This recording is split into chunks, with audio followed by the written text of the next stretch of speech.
Ooh, here we go. Episode 2, y'all. Winning time. The rise of the Lakers.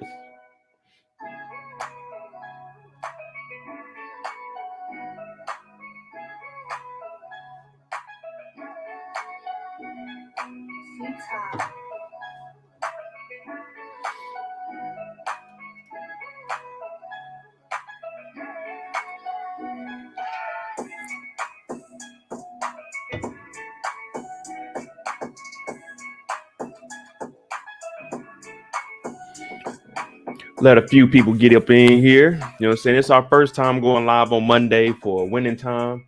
So, you know what I'm saying? We just want to make sure that we get a few people in here so we can rock out together.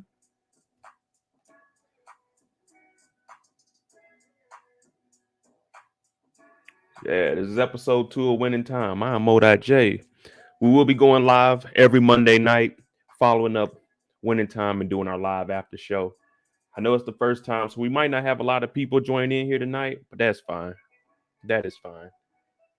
Not a lot of people have actually been watching the show, but that's fine. Everything's fine in life.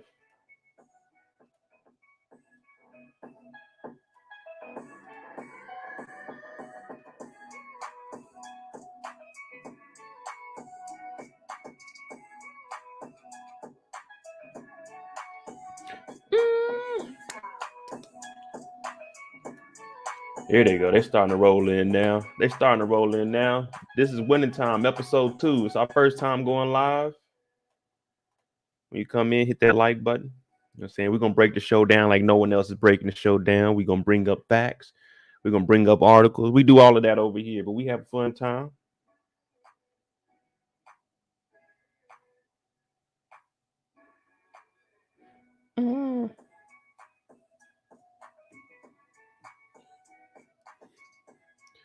All right, I see everybody over there voting on Kobe. We're voting on Kobe. Well, it's only right we brought out the Kobe jersey for the first night.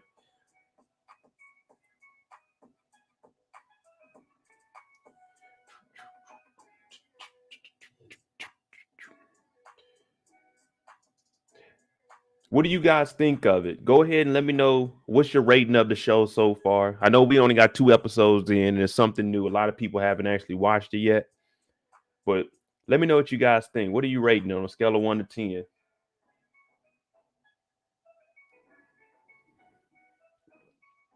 And we'll let a few more people come in here.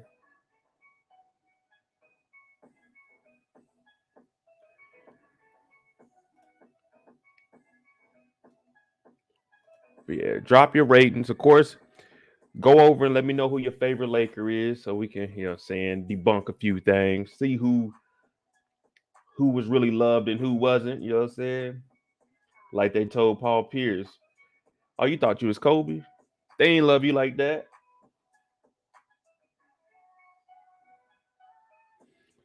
Now, this is a little different because this is actually speaking about sports. I mean, overall, we know the outcome of what came out of the show. We know where they're at now. But still, we break down each episode, got the recaps up. So it's going to be interesting to see how this season actually plays out because there's a lot of behind the scenes that we don't know much about pertaining to how the Lakers got established and what's going on in the organization and how the NBA was actually forming and folding at the same time. So I'm interested in it. Right now, I'm giving the show maybe we only got 2 episodes, so we ain't really seen much. Production is great. I like how they switch between the older film to the modern day, you know what I'm saying, the higher quality. So that's good to look at. So right now I'm giving it about a 7, 6.5, 7, just because we haven't gotten to the season and actually seen anything. It's more of we're really going from the, you know what I'm saying, getting it out the mud.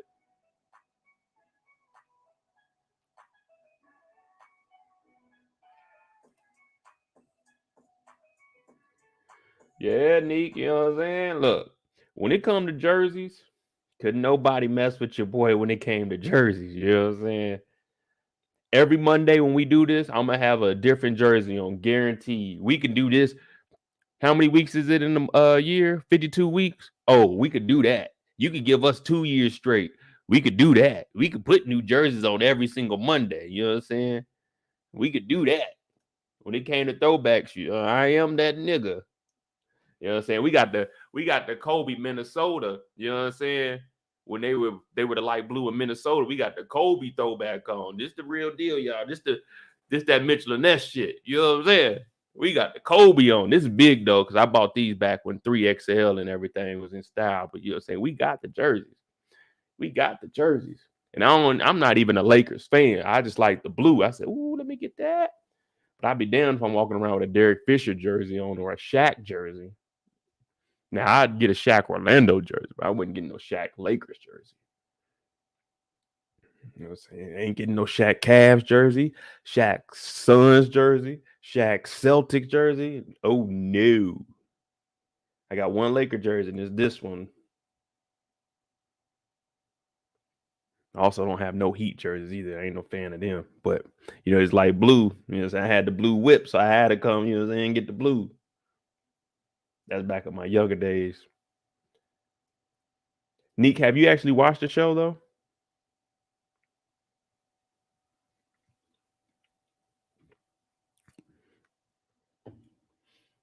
I know a lot of people said they haven't even seen the show. I'm like, man, it's actually pretty good.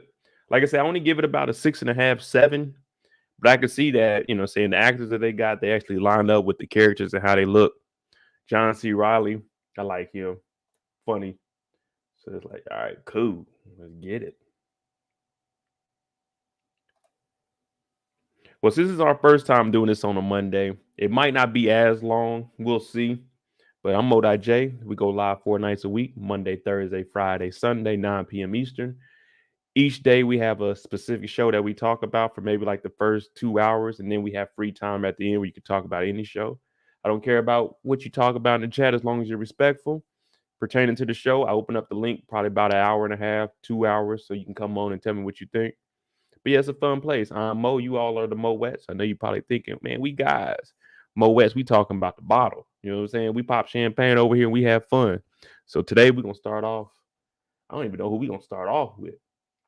That's another thing about our lives. We don't go in order. If you want to go in order from start to finish, that's what the recaps are for. We just jump into it and we get to it. Now, we could start. What I'd like to start with is the mama. Mama Magic. That's what we're going to call her, Mama Magic. Now, for her, for some reason, she treats Magic like shit. Come on, mama. I'm doing this all for you. I'm doing this all for you. This man, on his going away, Magic, he said, I'm going to get my mama a hot tub. That's what I'm going to do. I'm going to buy her a hot tub just like what she's seen on TV. Got the young brothers out here. Unprofessional. He out here with the wife beater on. Like, hey, man, put your uniform on. You about to be coming over here delivering this shit. You know what I'm saying? Other dude, he cool. He's just like, damn, Magic tipping hundreds. Hundreds? You got to understand, he got what? Was it 500,000? Because what's the name is 550, or was it 6? And what's the name got 650? Whatever it is, you got to understand back then, it was a lot of money. Hell, it's a lot of money now. You give me $600,000. Oh, yeah.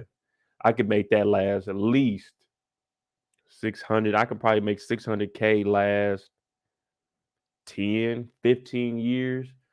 I wouldn't spend nothing out of it. I'd probably invest 500,000 and 100,000, probably put on another property, or probably put down on probably like a 4-plex or 8-plex and make that money make itself. Yeah, Dion. He didn't want Magic to come there because he already had it envisioned. This is how we gonna run it. Because you got to remember, Jerry West is old school. Jerry West is old school. So he was like, man, somebody 6'8", 6'7", 6'8", put his ass in the post. And even if you go back and watch the original like draft where they got Magic, that's how he was really looking. And they said Jerry West was a crazy man. I respect him though. I like what he did with the Clippers. I mean, of course, he did help out the Lakers a lot, but Jerry West, he's an evil genius and he makes it happen.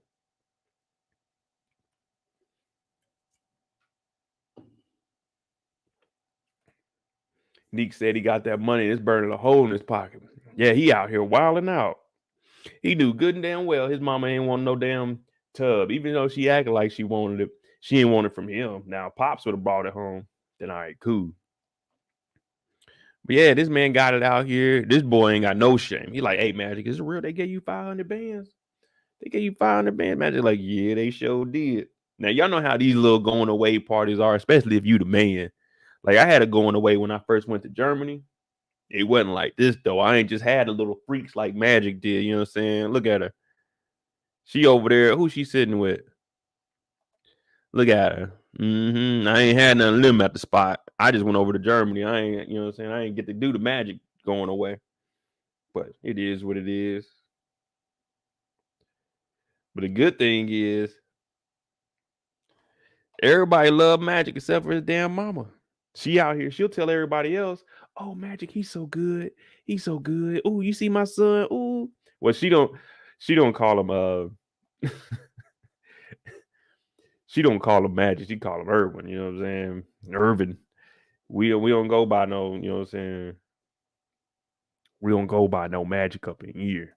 So everything Magic been doing so far, she's looking at it like, damn, it's bad. Had a little freak out here.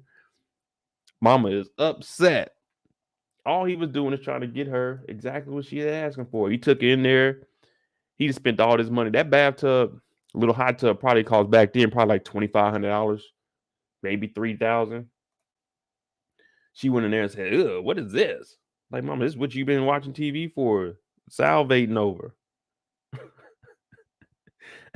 She like, a hot tub? This is for me? Yeah, Mama, this is for you. This is for you, Mama. She's like, oh, Magic, what is this? He's like, man, I'm going to have professionals put it in. She said, oh, that's why my walls are scraped up. She worrying about everything except for this. Like, damn.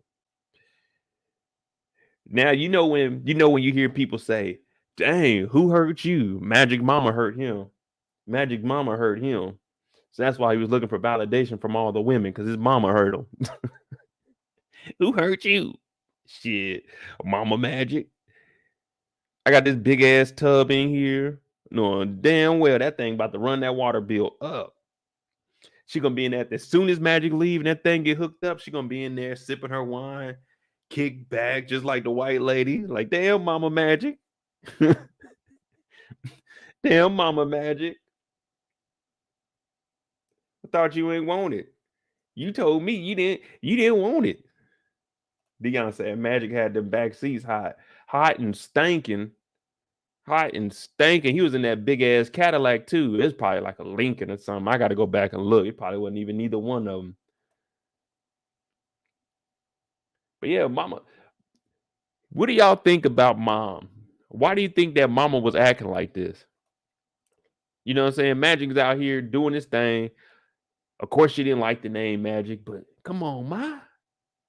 That's me. Just like Will is the king of West Philly, I'm the king of Lansing, Michigan. They call me Magic Mama because when I'm out there, ooh, you see that? Y'all see that? Look, ball here. Ooh, it disappeared. I'm Magic out there. You know what I'm saying? We ain't seen nothing like it since Mo. We ain't seen nothing like it since Mo. And y'all talking about them back seats. Yeah, them back seats was getting hot. What was next for Mama Magic? Oh, we were at the church. Because we know that Brian popped up. We're going to talk about Brian. We're going to talk about Brian and Cookie next. But we got to finish this off with Mama. You know what I'm saying? So we got Mama. She hating. She don't want that. Magic out here running through the city. They got the fish fry going on. He got a little shorty up against the window in the church parking lot. You know what I'm saying? That's what I'm talking about when the Lord blesses you. Even his damn daddy looking like, boy, if you don't leave these fast ass girls alone, you don't leave these girls alone.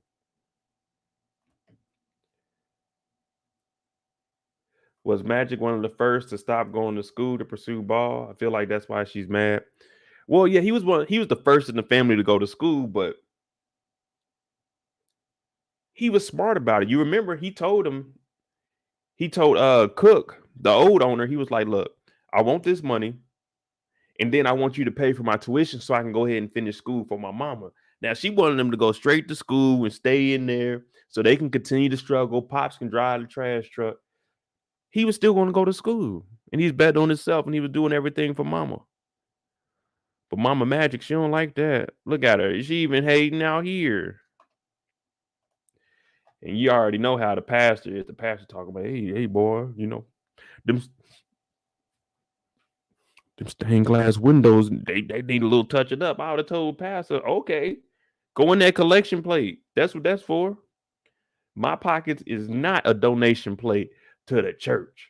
But Magic trying to impress his mama because she over here mad as hell. My Magic show up. I ain't never seen nobody hate this much on their own kid. Like Mama Magic over here. Like, damn, you can't be happy for the kid. This boy done busted his ass. Got to where he is. Hell, if y'all seen the article, he said he was 14 years old, averaging 26 and 16 as a 14-year-old. Like, come on, Ma, that ain't normal.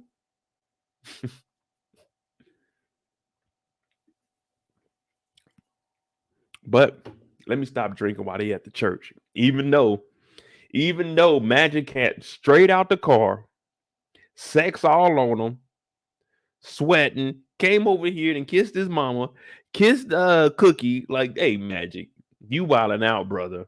We ain't gonna act like we ain't just see you in the back of that car sweating your ass off. And you got church clothes on, so you know it's hot as hell in that thing. You know what I'm saying? You got a button down on, you got the blazer on top of, you got the pants. It's hot as hell back there.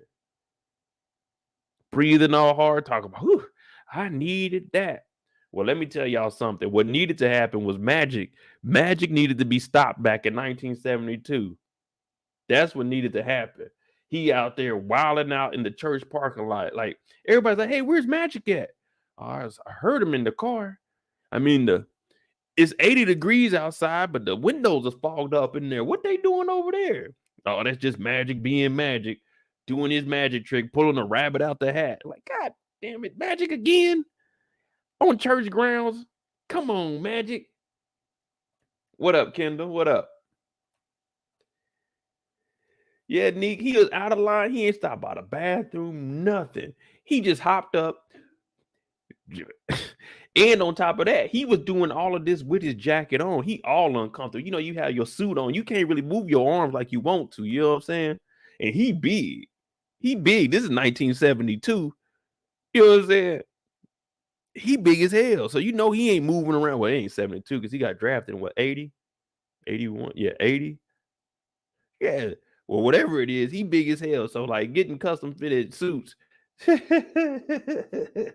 Man, he in there. Shoot, me, if I'm in that car, I gotta be comfortable. You know, I'm coming out to Jersey. You know what I'm saying? I gotta have on some sweatpants. This nigga Magic is really Magic.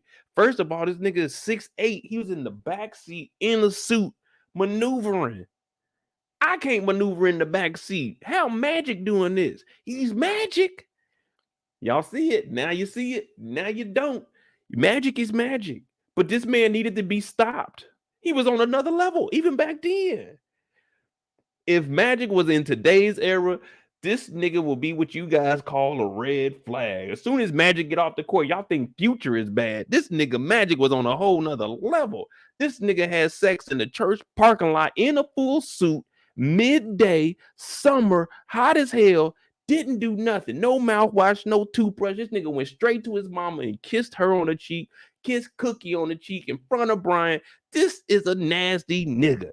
A nigga like this, you don't want to be around. Shout out to Magic in real life. But god damn, nigga, if you were living like this, I see why you didn't want nothing to do with this show. God damn it, Magic. That's your mama. You going over there. She like, nigga, it smell like ass, Magic. Yeah, you know me, ma. And then, not only that, he went over there and stunted on Brian. I just kissed your girl with goddamn sex lips, kissed your girl in front of you, took the money and said, oops, it's too big for the collection pot, and then put it in your pocket. Now, if I'm Brian, the manager of the shoe store, shit, nigga, you think this is going in the collection plate? The hell with this church. The hell with that shoe store. That nigga Magic just dropped off a band, and I'm a band richer. Magic is a nasty nigga. Magic is a nasty nigga. And that's what I told you on the recap. Like, all I'm doing is giving facts off the show. Now we know what the end outcome, which was with the beginning of the episode 1. We know what the end outcome was, but we're seeing where it came from. This nigga Magic didn't give a fuck. Church parking lot, mama cheat, cookie cheat. He don't care. We supposed to be talking about Mama Magic. We own Magic because there's no way you get around that. Like, damn, Magic, really? Really? And then let's not even skip over the girl had her ass against the window. Look at big ass Magic back here. He got the suit jacket on, big ass hands on the window. Her little ass back there talking about, damn, Magic, ain't enough space back here. You too big. Pause. You like, I don't give a damn, church is starting. Let's get up out of here. They got a fucking fish fry for $2 a plate. The last time I seen something for $2 a plate was in goddamn 1990. $2 a plate ain't getting you nothing. You got to pay $2 for the physical plate, and then you got to put another 10 on top of that, especially at the fish fry. But Magic don't care. Magic don't care. And look at this nigga. Look at Magic. This man is on another level. This man is in tip-top condition. This nigga got out of there from slaying in the back of that hot-ass truck. This nigga running, button up his shit. He don't care about sweating. This man just is wild. This is a specimen to see. Now I see why they did Showtime. This man said, you know what? Bing, bing, bing. Let's go to church. He jogs to church. Who jogs in a suit? This nigga Magic was nice. Now I see why he went with the overall pick number 1. Dr. Blessed, I see something in this kid. This nigga can move in a suit. Sign him up. Jerry West, shut the fuck up. We signed Magic, number 1. Did you see what he just did? This man went 8 minutes in the hot-ass truck. This nigga ran a Ford 240 from the car to the damn mama, kissed her, kissed his ex-girl, gave a nigga some money, and then dapped up everyone at the church. And on top of that, paid for everybody's plate at the fish fry. Give me Magic. Give me Magic. Matter of fact, give me a permanent marker. You know what I'm saying? I'm about to put 32 on my chest. You know what I'm saying? Magic. You know? Oh, what kind of t-shirt is that, Mo? Oh, that's a Magic t-shirt.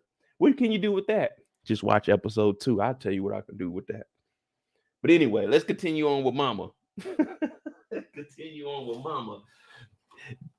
Now y'all see why Mama said, don't say Magic up in here. Magic is the devil. Magic is the devil. Yeah, that nigga the devil. That man, boy. I ain't never seen nothing like it. We ain't even got nowhere yet. Anyway, we got to continue on with Mama. I know she didn't wipe that face off, too. He's sweaty as hell. Talking about, hey, Mama. No, it ain't no hey, Mama. It's like, ugh. Brush your teeth, kid. Now, we know Mama, she big into the religion and everything. So we know Papa Magic wasn't getting none. He over here, he was at the church. He seen his son. He like, damn, you got Cookie? You got a little short chick over here? Your mama ain't giving me nothing. I got to go to the house and deal with her angry ass every single night. He get in here. They got that hot tub installed. Yeah, they got that hot tub installed. She talked all that. Magic, I don't want this. Take it back. That motherfucker right there, too. Look at it. Big as hell with the towel on the side of it. Yeah. You see, she ain't take it back. She still got that. I told you, as soon as Magic leave that house, she in there, feet kicked up. Ooh, girl, my son got me a hot tub. I'm talking about, oh, my back, my side, my neck, and my back. Papa Magic in there like, hey, man, you gotta loosen up on our kid. He love you. He want to know why you so, you know what I'm saying, why you so angry with him.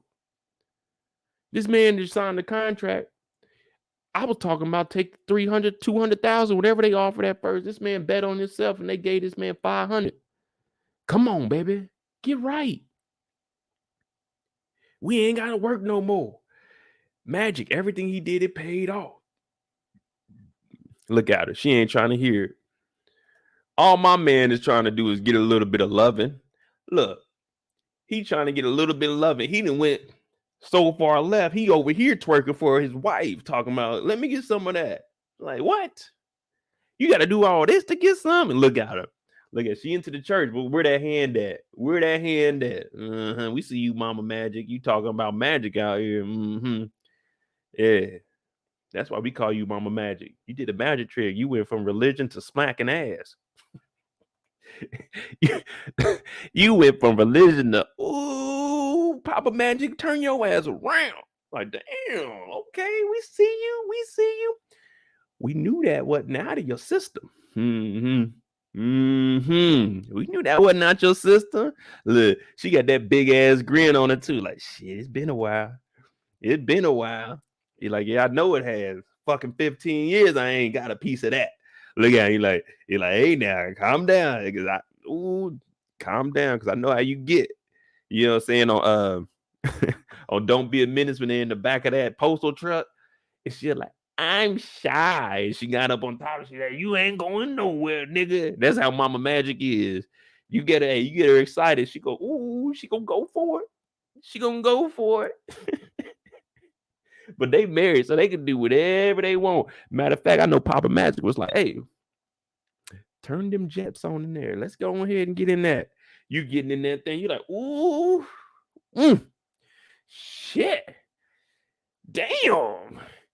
She talking about, you ain't even did nothing yet. He like, shit. My ass been on that motherfucking trash truck.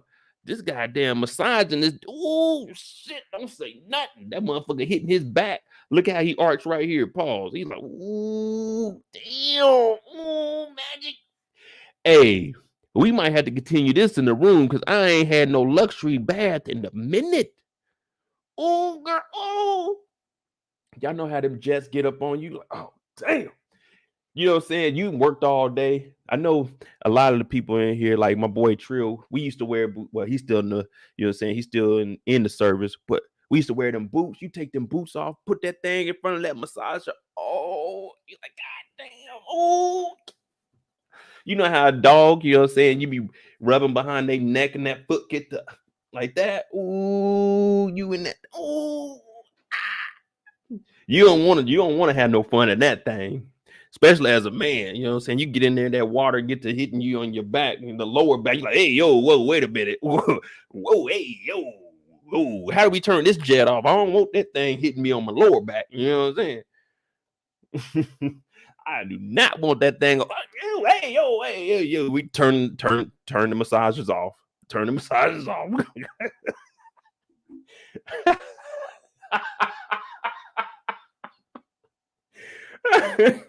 He's just turn the massages off. The damn massager hitting that lower back. You're like, oh shit, no. It's a little too low. I'm talking about the lower back. Y'all don't talk about you. But yeah, mama, she loosened up a little bit. Oh man. Damn. Papa Magic, boy. My man been out there working.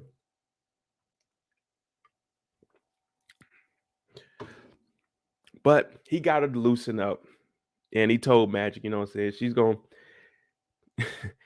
gonna be a little bit nicer for you. It's just she used to play point guard back in the day, and that's just how she is. You know what I'm saying? Basically, what he's saying is Mama Magic is like Westbrook. You know what I'm saying?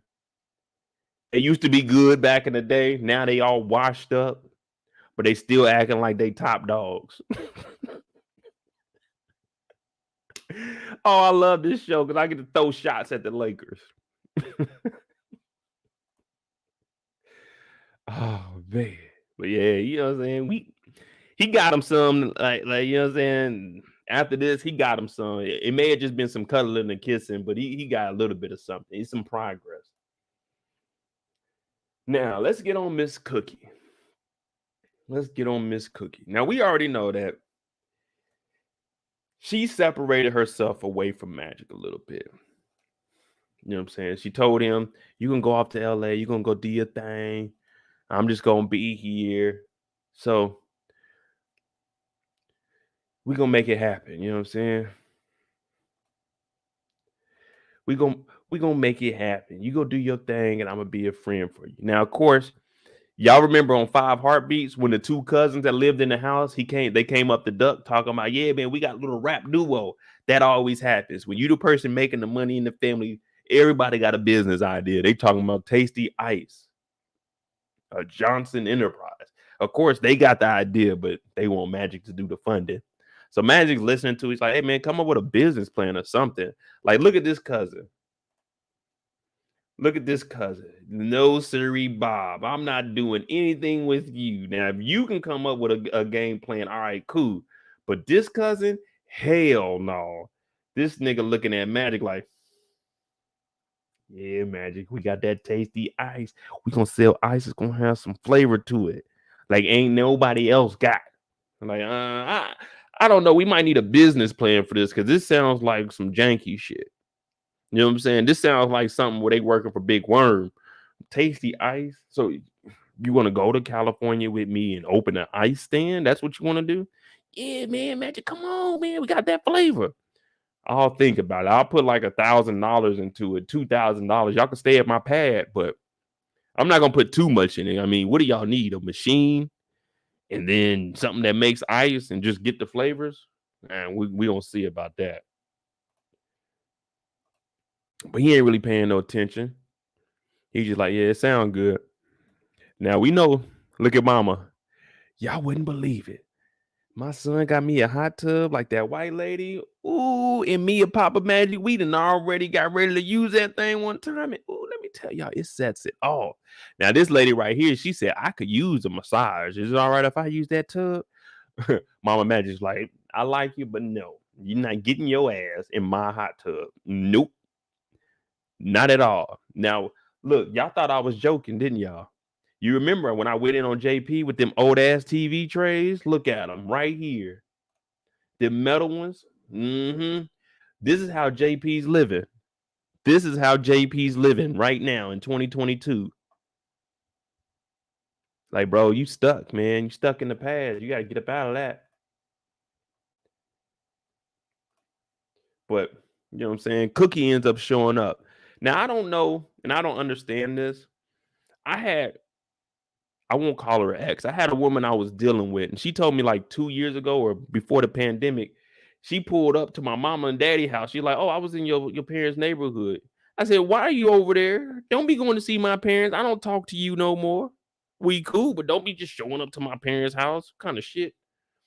Like, she shows up. She already told Maddie she don't want to be with him. Talking, oh, I showed up for your mom. I would have told my mom, don't invite their ass over here. And then she shows up with her dude. I said, what? What kind of... No, if I'm Magic, hey, you got to get the... Hey, y'all got to go. You know what I'm saying? If I'm dealing with a chick and she's my ex, no. Get the hell out of my... And you bringing a dude over here talking about Brian, he the manager at the damn shoe store. Well, nigga, go get me some 18s. He ain't got no reason to be over. You talking about you got a good mama. I'm like, all right, yeah, I know I do. It's my mama, nigga. What up, RC? What's going on? What's going on? Thank you for joining the live tonight, brother. They show up. Now, Magic low-key lame to me. Now, we talked about him being a bad man, but let's get things straight. Magic was corny for this. Oh, hey, Brian, congratulations on the manager job. Like, yeah, we know you make more money than us, but damn, nigga, you got to be this whack. Like, that right there is one thing I looked at Magic. You went from being a bad man to corny as hell. And it was over a woman that didn't want your ass. So now you got to discredit this man because he's working the normal job. He doesn't have that God-given talent. He ain't 6'8", but you over here hating on this man for working his ass off just because he got your girl. Y'all got to watch out for dudes like this. I can't even blame Cookie. Cookie over here showing love to Mama Magic, but Baby Magic, he in his feelings. Congratulations, Brian, on the manager job. That nigga Brian said, when you the manager, you get to pick your schedule. I said, oh, my dog, boy, he big pimping out here. Got the shirt tucked in. You see the difference between him and Magic? Magic in the streets because he ain't got no belt on. My boy Brian got that belt on. He the same height as Cookie. And Cookie look like somebody damn mama. Cookie looked too old to be messing with Magic. Kendall said, you know, Cookie did that to get a reaction out of Magic. Yeah, I know. And that's why I'm saying I would have, like, me and my mama, we cool. So my mom ain't, well, first of all, my mom not inviting any woman that I know. She's not inviting them to the house. If I don't invite you, you can't come. It's just that simple. Like, what you and my mama ain't friends. You knew my mama because of me. You ain't her damn friend. You ain't gotta text my mama and tell her happy birthday. Cause let me tell you something. She doesn't care. She doesn't care. I don't talk to you. She doesn't care. Now look at Cookie. She like, damn, with this cornball ass Brian. Magic in the league. Cookie was wrong for this. She knew damn well she shouldn't have showed up to this house with Brian. But what did I tell y'all? What did I tell y'all? Magic should have been stopped. They should have shut Magic down. I'm telling y'all, if Magic lived now, oh, shit. Magic would have all kinds of accusations coming out on his ass. That's a Magic. I'm looking at this and now I know why you didn't want anything to do with this show. She talking about, hey, Magic, I'm here to support you. That nigga pushing up, talking about it could still be me and you. Whatever you need. She like, hey, Magic, chill. He like, the hell with that. Like, come on, Magic, calm your ass down. My boy Trill said Magic was doing some sucker. Yeah, this was lame as hell. Lame as hell. He got your girl. You gotta chuck it up to the game. You over here reminiscing. He over here, he got it straight off of religion. Just, dear Lord. You know what I'm saying? He going up here. Your mama love him more than he loves you. Well, I mean, she loves you, but she showed more love to this guy. Now he done pulled up with your girl to your spot at your going away. Now you and your feelings talking about congratulations, bro. I'm like, damn, Magic, really? Let me find out you was a cornball like this in real life. AJ Preem said this generation lame as hell. Yeah.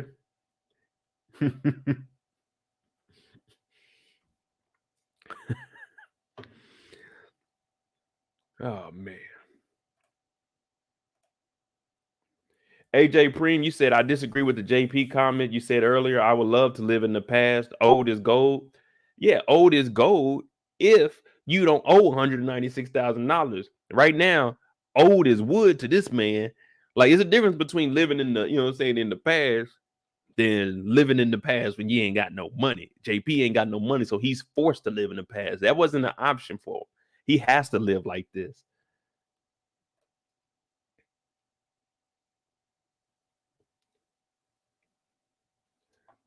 But look at Brian. He like, man, y'all hugging a little too much. But Brian was getting played in this whole situation. He should have already known. He should have already known.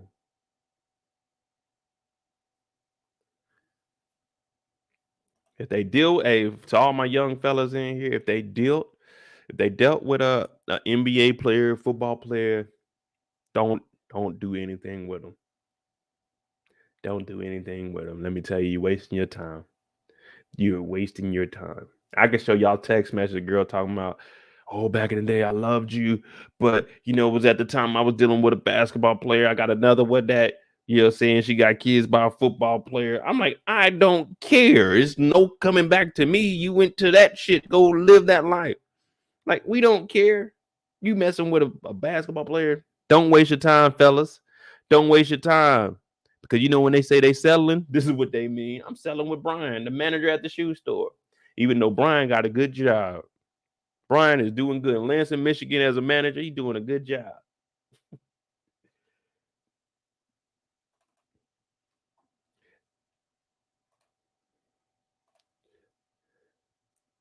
No, I agree. Preem. Old is gold. You know what I'm saying? Old is gold. You know what I'm saying? That's why we got an old throwback on, because it's gold. Now, you know what I'm saying? I could sell this thing, but you know what I'm saying? We're going to wait another 20. We're going to wait another 20 because this is a 96, 97 jersey. So we're going to wait to at least 2027. You know what I'm saying? So we can have some years on it, 30 years at least. But Cookie, like Kendall said, she already knew what she was doing. She was looking for a reaction. She was looking for a reaction. That's why when or leather. When he showed up to the shoe store, she like, I know this game, Magic. You trying to get me back in the storage room. I'm like, damn, Magic got that much game. He could just take you in the back while you on the clock. Ain't no manager here. You on the floor just in the back getting your back banged out. Magic was a bad man. Magic was a bad man. You got Bryant up here, employee of the month, next to the Dr. J. Just FYI, you know what I'm saying, for you guys' information, this is Julius Earvin here. That's who I was named after. That's where the J comes from. My dad was a big Julius Earvin fan, so that's what I was named after, Julius Earvin. You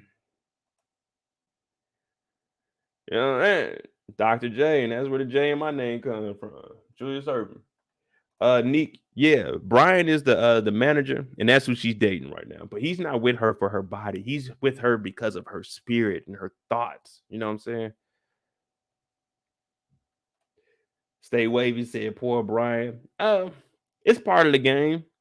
It's part of the game. You see it happen all the time. You see it happen all the time. Yeah, Preem, I was named after Dr. J. Yeah. Julius Mo, Julius Earvin. So that's where they got it from. But you see this happen all the time. Brian doing a good job. Yeah, Nick, Brian ain't there. Remember she said you came in here when Brian was off? And he told him, he told Magic, yeah, when you the manager, you get to schedule your days off. So yeah. And that means she didn't got busted down in the back of shoe. This is shoe heaven. Y'all remember on Power? Shoe heaven? That's what this place is right here. Shoe heaven. I don't see no Adidas. Or let me see. I might be mistaken. What we seeing here? We don't see. It's 72, 73, 74, 75, 76. We don't see nothing in here but the generics. This is where you need to go when you buying them shoes to go with Tommy in there. You about to go kill somebody. You need to get these all blacks right here. You know what I'm saying? Whatever these jokers are, this is what you need to wear when you're going to do something dirty. You know what I'm saying? Don't go buy no Timbs or nothing. Now, Magic pulled up. He's asking about his mama. She's like, dang, so you come up here on Brian's day off. You talking about your mama? I know this game, Magic. You trying to get me in the storage room. I'm like, damn. Why couldn't my life be like, nah, hell nah, I don't want the life of Magic. Oh, man, nah, I don't want the life of Magic, man. This nigga was living raw, literally. You know what I'm saying? I take his basketball career, but I don't want the life of Magic. Give me my life and Magic's basketball career. All right, we could make something happen. But showing up here in the back, can you imagine you going into the shoe store and you like, oh, let me get these Avianos. What are those? I don't know. But let me get a size 11, please. You sitting here waiting. She in the back. All you hearing is like, they got the shells rocking. You go back there like, hey, ma'am, did you have the shoes? You see Magic big ass back there. You're like, hey, yo, what we doing back here? Magic, hold on, we'll help you. Like, no, I just want to buy. Never mind. I'm gonna leave shoe heaven. I'm gonna go down the street. I'm gonna go find a pair of shoes somewhere else. But they got it in back here before, though. She admitted to it. Hey, can we hit that like button? I know we don't have a lot of people watching this, but let's just get 10 likes. You know what I'm saying? Just 10 likes. Because I'm going to give you a show. But he goes back there. She don't give it up. She don't give it up. So you know what Magic does? Oh, hold on. We gotta go back. Magic calls up Short Girl. That's what we gonna call her, Short Girl. And her ass in here talking about why you don't never take me nowhere lies. Kendall said maybe she locked the doors. Kendall, no, she didn't. No, she didn't. Let me show you something. Let me show you something. Unless she locked the front doors to the store, which I'm sure she couldn't. This back room, there's no doors back here. Look at this. This is just a curtain. It ain't no, like, she ain't got the authorization to go lock down the whole store. You are a worker. You ain't, Brian. It ain't no shutting down the whole store. She just pulled that curtain closed in the back. Yeah. Yeah. Come on now. I observe everything. I observe everything. She ain't got the power to shut shit down. The only reason she got to go to the house on Sunday is because Brian let her off. Yeah, Brian the employee of the month. Let Brian find out someone call up to the store and they talking about the doors closed. Brian gonna be up there so quick. He gonna be up there so quick, like, oh, whoa, what do you mean the doors is closed? No. Shoe Heaven is open for 8 hours. We open at 9 and we close at 5. Don't let me find out this door is closed again, Cookie. Yeah. And he don't even call her Cookie. That's Magic's name for her. But don't let me find out because I'll fire your ass. You may be my girl, but nothing's more important than this job. Nothing's more important than this job. You may think we on good terms, but don't you be shutting my shit down. Who you think you is? You ain't even assistant to the assistant manager. You are a worker. You on the floor. You getting shoe sizes. You talking about, Mo, what do you wear? I'm like, I wear an 11 wide because I'm flat foot. Now go on and back. Hey, Magic, you ain't got on no work uniform. You ain't got no name tag on, sir. You cannot go in that back room. Come on, bring your ass out here. I don't care if you a star. I know what you doing, Magic. Just like Brian told him on the basketball court. We all know about you, you little horn dog. You run through women. Don't be going back there with Cookie. You sit your ass up here and you wait like the rest of us. Magic, oh, come on, baby. It's cool. No, it ain't cool, nigga. I'm trying to buy some shoes, man. I'm trying to buy some shoes. I got $30 cash. I'm trying to buy these $15.99s and you making me wait too long, Magic. And we know you because I ain't tell you. I seen you at the church, Magic. Yeah, I seen you. I ain't say nothing because I ain't no hater. But you was in that car for 25 minutes with a suit on, sweating your ass off, and you kept going.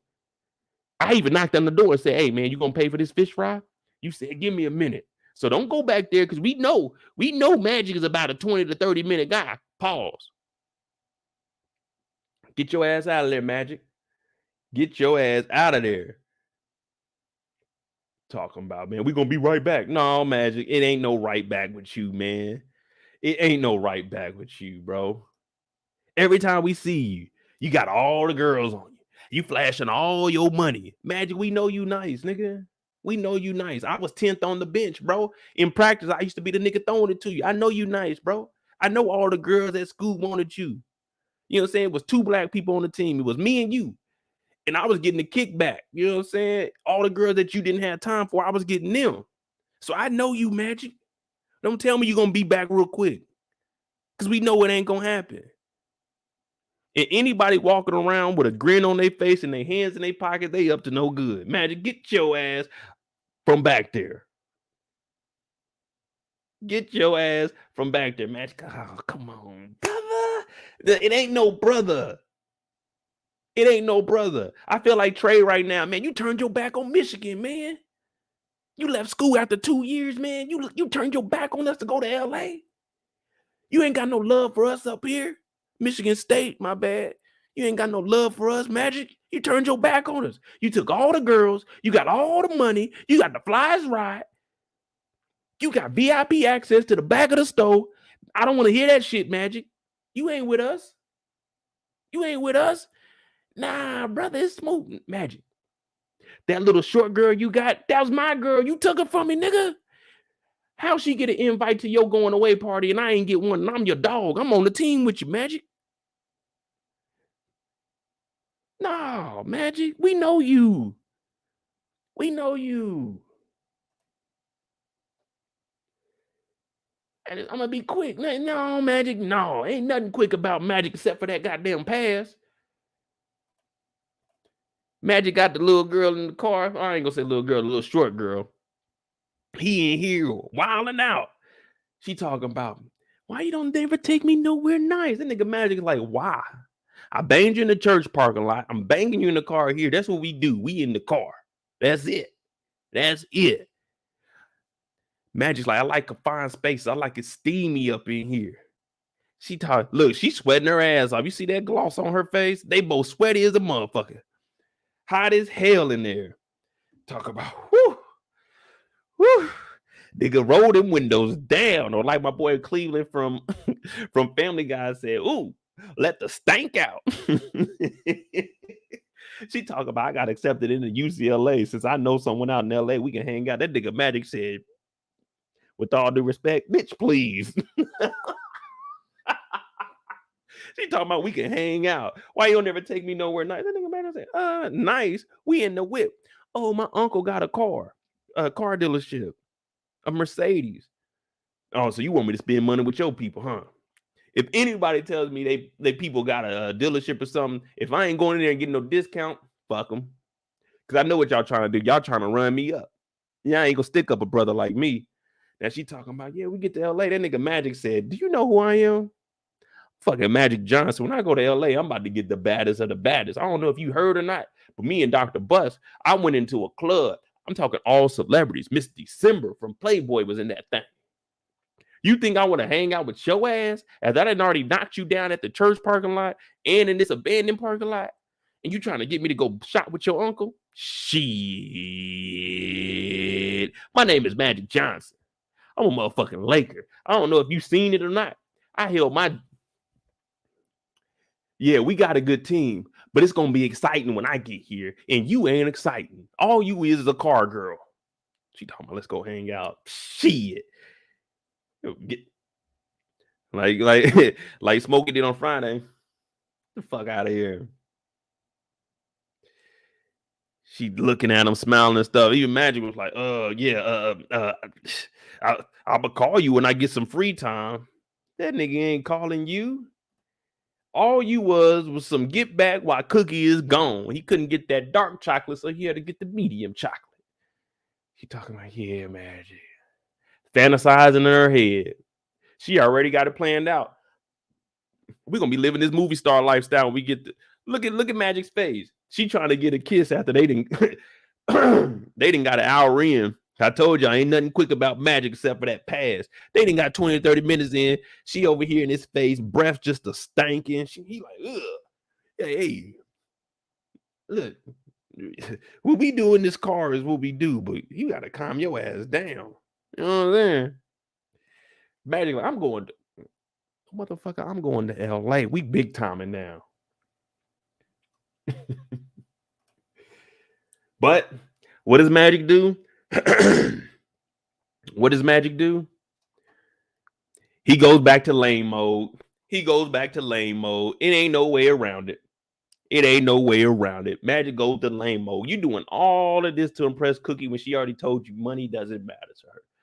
So your ass goes to Car Girl's uncle's and go and cop that motherfucking Benz. Now the Benz clean as hell though. You know what I'm saying? When I pull up in the dirt, that just shows you how much money Magic got. He ain't parked back here. Look, everybody else is over here parked on the, like, well, I mean, they in the dirt, but they got a truck.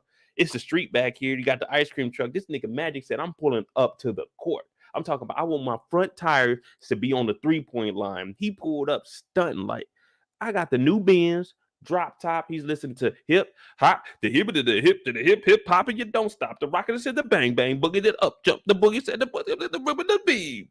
Now what you hear is not a test.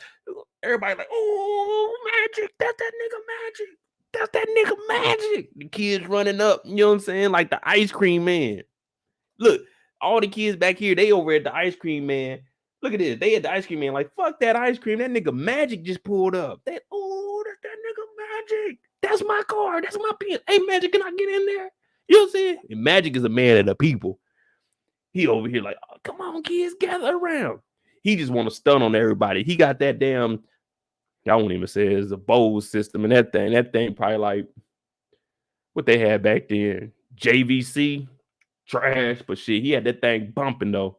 He pulled up to the block. Even the basketball player, look at this little kid. This nigga so excited. He's like, oh my God, it's that nigga Magic. It's that nigga Magic. Kids, look, Magic don't even care. I got so much bread. Y'all can jump on it. You know what I'm saying? When you get that new whip, you like, hey, yo, whoa, don't scratch the shit. Kids jumping all on it. You know what I'm saying? This kid over here, she like, ooh, I'm about to hop in that thing.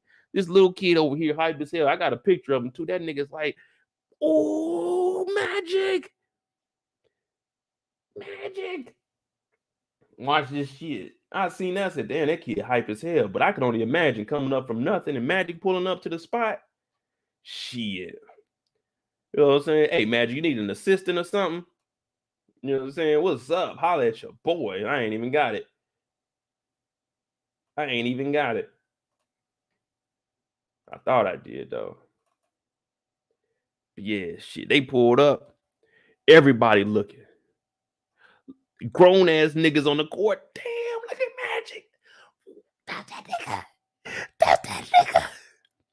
This nigga old as hell to be out here hooping. He got on a t-shirt, a fitted t-shirt. So you know he about to be sweaty as hell. Oh, they doing search versus skins. Damn. They like, damn, that's the nigga Magic. Brian over here hating, talk about, oh man, we already running the game, man. Cookie showed up. She looking. Old boy back here like, damn, man, I ain't gonna lie to you, bro. That man Magic on another level. He on another level. Cookie looking at like, damn, he got that new Benz. He got rid of Big Bertha. Yeah, you know what I'm saying? He upgraded his lifestyle. She like, maybe I might come back. Maybe I should have took that opportunity in that shoe room. Magic talking about, I don't want to impose y'all, but let me run one or two before I get on out of here. Now this nigga Magic, disrespectful. We seen him kissing Cookie in front of Bryant at the church. But this nigga pulled the whip up to the goddamn basketball court, hopped out with his outfit on, and said, let me run with y'all. This man has on a collar shirt and dress pants, talking about, let me run with y'all. Brian said, nah, we good. We got a game cracking already. Then he goes over to your girl. You know what? Hey, Cookie, what's going on? You know what I'm saying? You see the whip? You like it? Yeah, it's nice, ain't it? Yeah, how about you hold this? You know what I'm saying? Won't you hold this? She like, low key, she liking it though. She liking all that attention. Everybody looking at her. Oh, damn, Magic on Cookie. I thought they broke up. Last time I seen them together was at the movies. I thought they broke up. Magic talking about, hold this for me real quick, darling.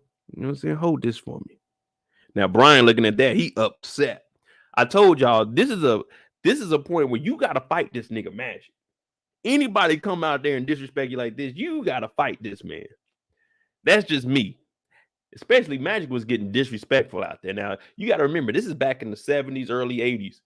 It wasn't no N1 back then. This nigga Magic throwing the ball off your head. Shit. Let that motherfucker hit me in the back of the head. Okay, Magic. Pop, pop, pop. They would have been saying, Warriors, come out and play. Because I would have been on Magic's ass. Now, she trying to act like, you know what I'm saying, she don't see it. Magic over here went back to cornball, went back to being lame. Oh, you know, Cookie, that's my girl. She just with you because I'm leaving. Who cares, Magic? Who cares? Of course, Brian ain't banging or nothing, but damn, who cares? Magic over here posting about Magic 6'8", 6'7", 6'8". Brian, he about my height. A little bit weaker than me, though. You know what I'm saying? Because Magic ain't putting me in no damn pose. I'm getting on him. But you know what I'm saying? He over here talking bad to him. Yeah, man. I know you into her for a spirit, but guess what? I fucked her soul, too. Like, he dunking on niggas out here. This man has on a full outfit. A full outfit. This white boy right here got jeans on and a mullet. That just shows you the level of competition out here. Like, there's no reason to even be here. It's midday. They talking about let's get a pickup game. Nah, I'm good, bro. I'm the manager of the shoe store. I got to get back to work. Brian needs to do to Magic what Bruce Lee did to Kareem. Oh yeah, man, you got to get on his ass. He out here disrespecting. Now, me personally, I'm not a basketball player, so I wouldn't be embarrassed by a nigga that got drafted first. Like, I mean, you know, Magic is doing she's watching you. You gotta do what you gotta do, man. We playing basketball. He blocking his shots and stuff. You knew damn well that weak ass right-handed layup wasn't going in. He up here thinking he about to finger roll on this nigga Magic. Look at that. I told y'all. What did I tell you? Magic pulled the damn car up to the court. Everyone else is parked on the street. Magic said, fuck that. I'm Magic Johnson. I make my own parking spot. You know what I'm saying? Magic don't care. Magic is disrespectful out here. Cookie over here watching it. She upset. She low key upset because Brian out here making a mockery of himself. This dude over here, I ain't never seen no one this hype watching a pickup game ever in my life. This nigga look like man boy daddy. That nigga, damn, that nigga Magic going off. Magic is going off. Who smiles like that? That nigga got his teeth like clenched, like damn, Magic got him. Cookie ain't smiling. But this nigga, damn, that nigga Magic nice. Magic is nice. he like old boy on Don't Be a Menace in the Wheelchair. Yeah, get him, Magic, get him. He talking about, yeah, man, Magic. I used to hoop with him back in the day before we went to high school. Yeah, it was me and Magic. You know what I'm saying? We used to do pickup games. And then, he went off. I got hurt a little bit. But yeah, that's my dog Magic, man. He over here trying to bet on the side, like talking about I got $3-4 on the game. Like, nigga, ain't nobody betting you $3 on this pickup game. Magic ain't even out here playing for real. Brian got his shirt off, trash as hell. This nigga Brian got dunked on so bad. This Magic went behind his back. If they threw it behind his back, this nigga dunked on him. Watch how far this nigga Brian gonna fly up off the court. He like, damn. Damn. Hey, man, you on the dirt with no shirt on. You know his back cut up. He got them rocks on him. It's probably glass out there because this ain't no legit court.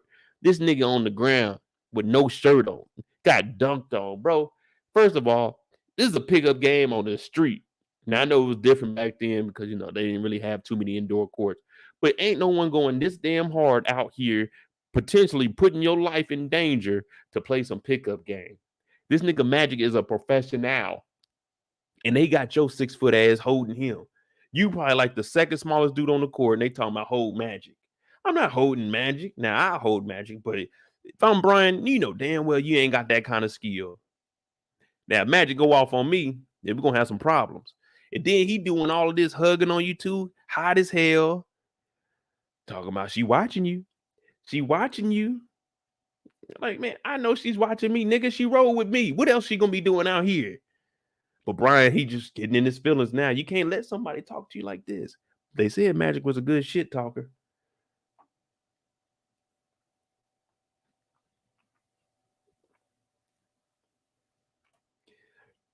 Absolutely, he's young, but over $500,000. He's feeling himself for sure. Shit. Don't care fuck how much money he got. He gonna be feeling himself, all right. He gonna be feeling his elbow in that gut. I tell you that. You think the Lakers are about to get a healthy Magic? Bink. Okay, Magic. You want to get out here and showboat? Like, look at this. He got hit in the back of the head, bro, with a basketball. He talking about damn. And then Magic hits the jumper. You gotta fight.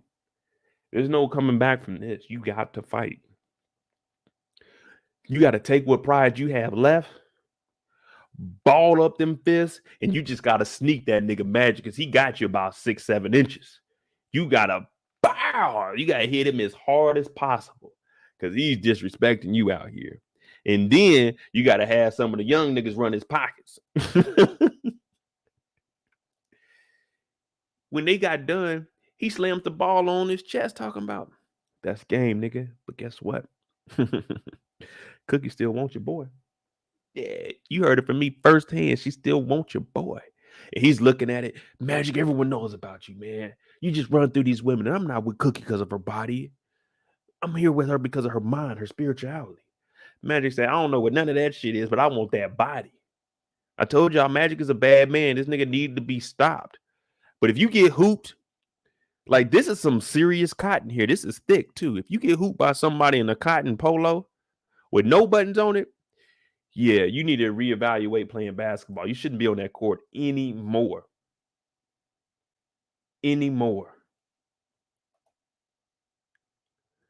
And then you get disrespected. He goes over and talks to Cookie at the end of the game. He goes over there and talks to Cookie at the end of the game. You got dirt all on your back. You still holding the basketball after catching an L. Your girl over here talking to Magic. And then when she tries to console you in front of everybody, you, man, get off of me. Now you look even whacker. Now, everything that Magic did on this court was lame as hell. Everything Magic did was lame as hell. The nigga can hoop. We know that. We know you're better than everybody. But your ass wasn't doing that when you was out there with Storm and Norman getting your ass embarrassed against your peers. But you want to come out here and hoop on all of us niggas that ain't going to the league? Yeah, Magic. We got to call you out on that.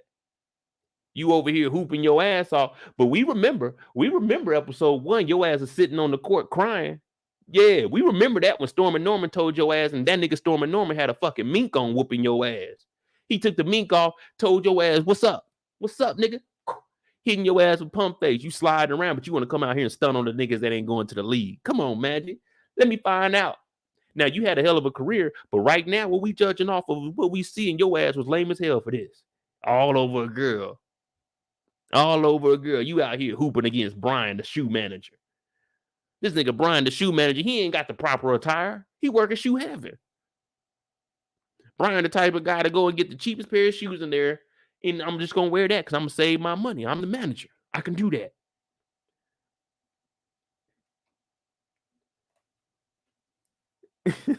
Nick said in all white. Yeah, Storm and Norman in front of everybody at the all white party. Y'all the only 2 black brothers there. Storm and Norman was whooping your ass. Nigga had the rollie on, the pinky ring, everything. Busting Magic's ass. But Magic want to come out here and hoop against these niggas that ain't going nowhere. We on our lunch break, Magic. Yeah, we know you better than us. You taller than all of us. You ain't do that to 6'2", 6'3" Storm and Norman. But you want to come out here and do this for us because Cookie over here dating me and I'm the manager. I'm her boss. Now, Brian got to go to work on Monday and tell Cookie to come into the back office and fire her ass. Yeah. Now I got to fire you, Cookie. Because I seen you talking to the ops. You supposed to be on my side. You roll with me up here. And you over here talking to Magic. You over here holding this necklace. Yeah. Yeah, now I got to fire your ass. Come in late 1 minute. That's your ass. We deduct that.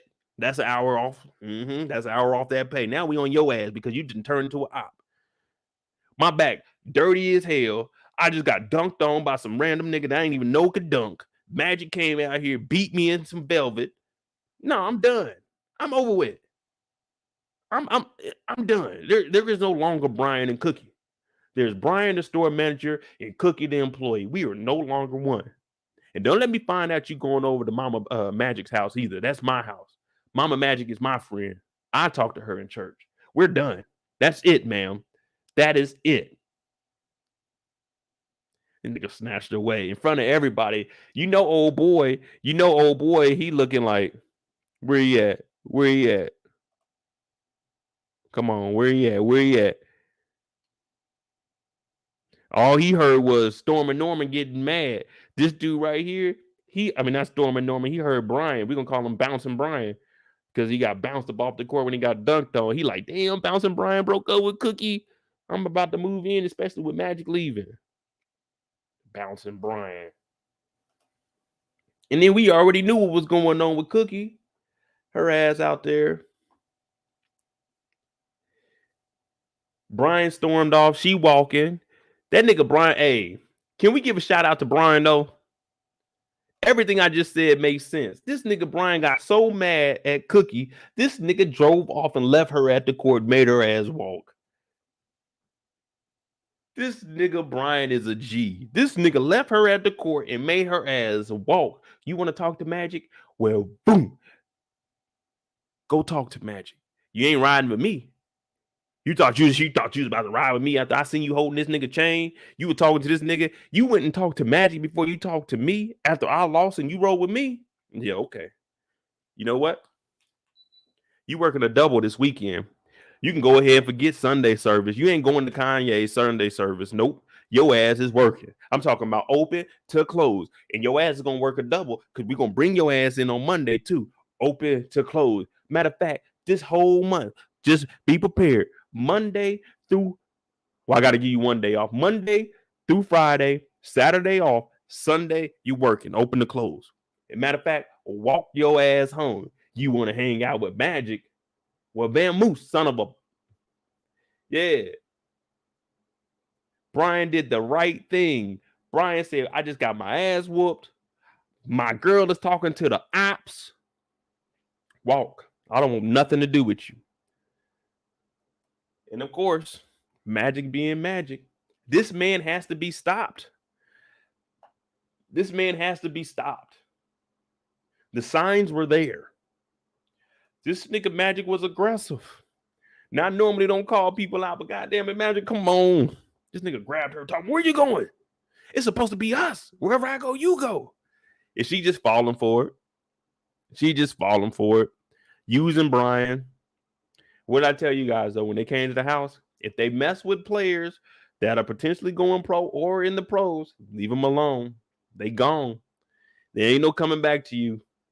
It ain't no coming back to you. They just using you like they did Brian. Now, Brian, the shoe manager, he got his life back on track. He done with Cookie. She about to go off with Magic and do whatever they do. But damn it, you made the right move, Brian.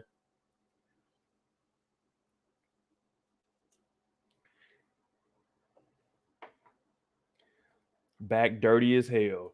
Got dunked on. But, you know what I'm saying? She falls for him. But we already knew that she was still interested in Magic. Come on now. She wasn't about to let Magic slip through the fingers. You know what I'm saying? It wasn't no slipping through the fingers.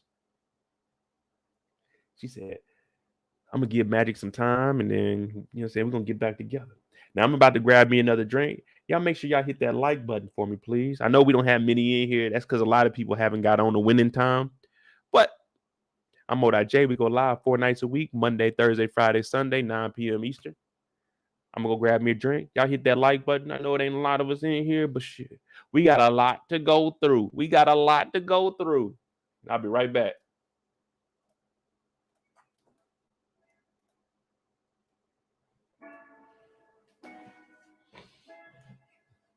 All right, man. We back, man. All right.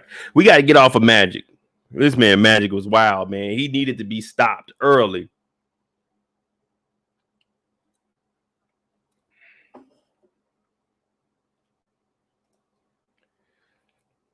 Kendall said he did right for maintaining his dignity, but wrong because he lost whatever he had or could have had with Cookie.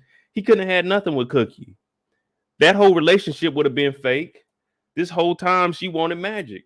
He did the right thing. Like, what?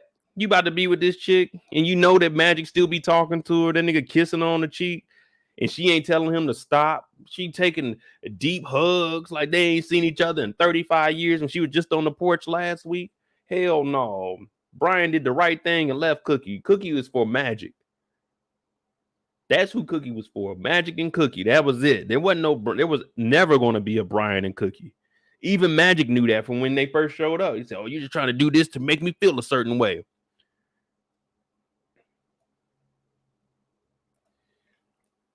Nick said you got to fake leave to see if you should leave for real. Man, fuck that. Like I told you, I mean, I got 3 true stories. You know what I'm saying? I don't expose nobody's names or nothing or who they were messing with. But yeah, I had one chick I was dealing with. She ended up marrying some nigga in the NFL. They got like 2 kids. They divorced. She trying to come back. Ain't gonna happen. I got one chick I was dealing with, the one I told you I used to pull up to my mama house when I moved about the city. She said she was dating an NBA player. And I was like, okay, why are you telling? I don't care who you were dating. I don't give a fuck. We aren't together no more. Once they go to them professionals and they try to come back to you, you don't want them. If they dabbled in the professional sports, you don't want nothing to do with them. Because it wasn't just one player. It was probably 2 or 3. You know what I'm saying? You don't want them. And if they don't even get the star, they get that kickback. You remember I told you I was the number 10 player on the Magic, you know what I'm saying, with Magic up in Michigan State. I was getting that kickback. But yeah, you don't want nothing to do with her. Brian made the right decision. Made her ass walk. You are an op. You watch this nigga Magic disrespect me. We went in Magic's house. He hugged you in front of me for a long time. This nigga patted me talking about, oh, congrats on being a manager. He did the little white voice. You let this nigga clown me. All right, cool. I get it. That was on Brian. You should have did something. Then at the church, you let this nigga kiss you with sex mouth. You didn't stop him. He just kissed you in front of me and you just let it happen. All of these were signs to leave this motherfucker Cookie alone. You should have known Cookie was for who? Magic. Another sign. She said, hey, let's go to Magic's house for his going away. Why the fuck would I go with the girl that I'm talking to her ex nigga's house for him to leave? You shouldn't be dealing with this nigga no more if you messing with me. But no, manager Brian thought he was, you know what I'm saying? He thought he had something good. You ain't had nothing good. You ain't had nothing good. Gave it up in the back of shoe heaven. Exactly. She didn't already threw that monkey in the back of the store before while your ass wasn't at work. You came in talking about this little fishy back here. Yeah, it's fishy back here. Yeah, magic ass was back there. Brian, you goofy. Fellas. All of the signs were there, like Kendall said. All the signs were there. She said, let's go to Magic's going away. I said, I don't fuck with that nigga Magic. You will fuck that nigga going to the league. And then he played it cool. I understand, like, hey, congrats on going to the league because you never hate on another man. So I give Brian respect on that. But I'm not showing up with my chick to her ex's house to go in her mama. Like, you cool with the mama too? Man, fuck all that. Hey, come with me to Magic. Yeah, we're going to go to Magic's house, all right. It's going to be some fucking magic. We're going to be throwing some hands. These motherfuckers going to be magically delicious. Could I be down? I go over there, going in the house, talking to his mama, and leave my chick with him.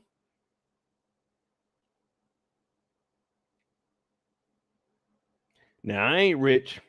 I think I look a little bit better than Brian, but I definitely wouldn't be like this. Like Cookie, that sexual chocolate, but god damn. I'd be damned if I'm going over my chick's ex house.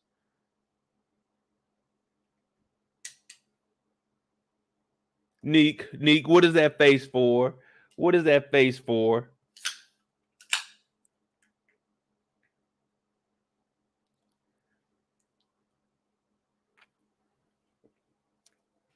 Man, that's some goofy shit. But you see it happen all the time. You see it happen all the time. But that's just because these brothers don't have no experience. You know what I'm saying? They ain't got no guidance. Some of us, we had to learn on our own. I never went to my dad with like, hey, dad, teach me about girls. I had to get out there in the mud and learn myself. But to all my young brothers out there, man, just hit me up, DMs. You know what I'm saying? I give you some advice. You know what I'm saying? Don't, you know what I'm saying? Take it with a grain of salt. But I can guarantee you won't look like Brian. I can guarantee you won't look like Brian.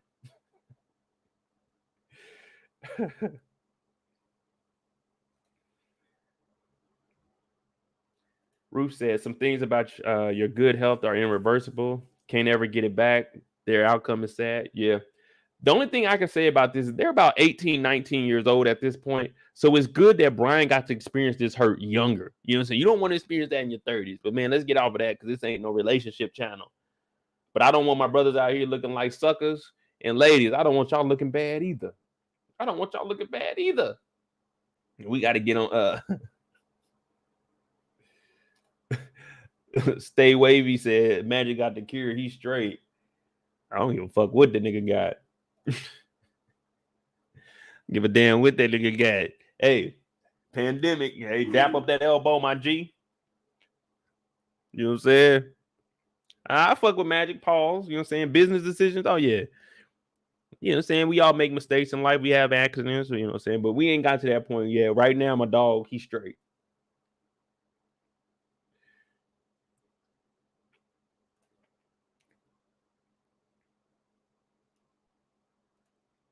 Let's see. Who y'all want to talk about next? We're going to do Dr. Bus. We're going to do Jerry. Well, that shit, that's really, no. We got Dr. Bus. We got Jerry West. We got Miss Rothman. We got Jeannie Bus, even though Jeannie Bus is very short. So that's really the big three that we have left. Who y'all want next? Always, Ruth. Always use protection, people. Always use protection. You know what I'm saying? I should get a sponsorship with Trojan. I guess we can go to let's go to Dr. Bus. Yeah, Dr. Bus is who we're gonna start with. Now they do, you know what I'm saying? This is September 79. You see what I'm saying? September 79, because Magic was drafted in the 80-81 season, which, you know, he went on to win the championship as a rookie, even though there's a few things, you know what I'm saying, historical things I'm going to break down for y'all. We might not get to it this week. We'll probably do it in a later episode, but you know what I'm saying? Just a few things that were going on here. Now, originally, they want to just run things because Mr. Cook used to be the owner of the Lakers. So he wasn't any, he wasn't hands-on. He was just the guy that funded the money. That's it. I got the money. Y'all make it happen. Now, unfortunately for the Lakers, they weren't making it happen. Now, you look at this free agency list that they got up here. I was trying to see some of the names. What is this? Paul Silas, Mickey Johnson. What is this? Elmore Smith, Sam Lacey. I heard of Sam Lacey, though. But they got a whole free agent board of bums. Shout out to the OG players, but I'm comparing y'all to y'all peers, and y'all were bums compared to the peers. You know what I'm saying? But they ain't here, and they like pretty much, hey, Dr. Bus, just let us handle all of the business here. He's like, the hell with that. The hell with that. I want to be hands-on. I bought this team because of my fascination in basketball. Now, they over here, we're looking at their team. We got Earvin down here. Of course, we got Kareem, the MVP. We got Norm, Michael Cooper. Let me see. I'm trying to think what year did Klay Thompson's dad get on the team. Anybody know that?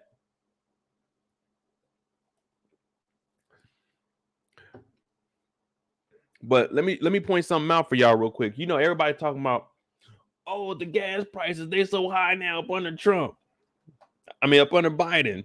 Well, look at this.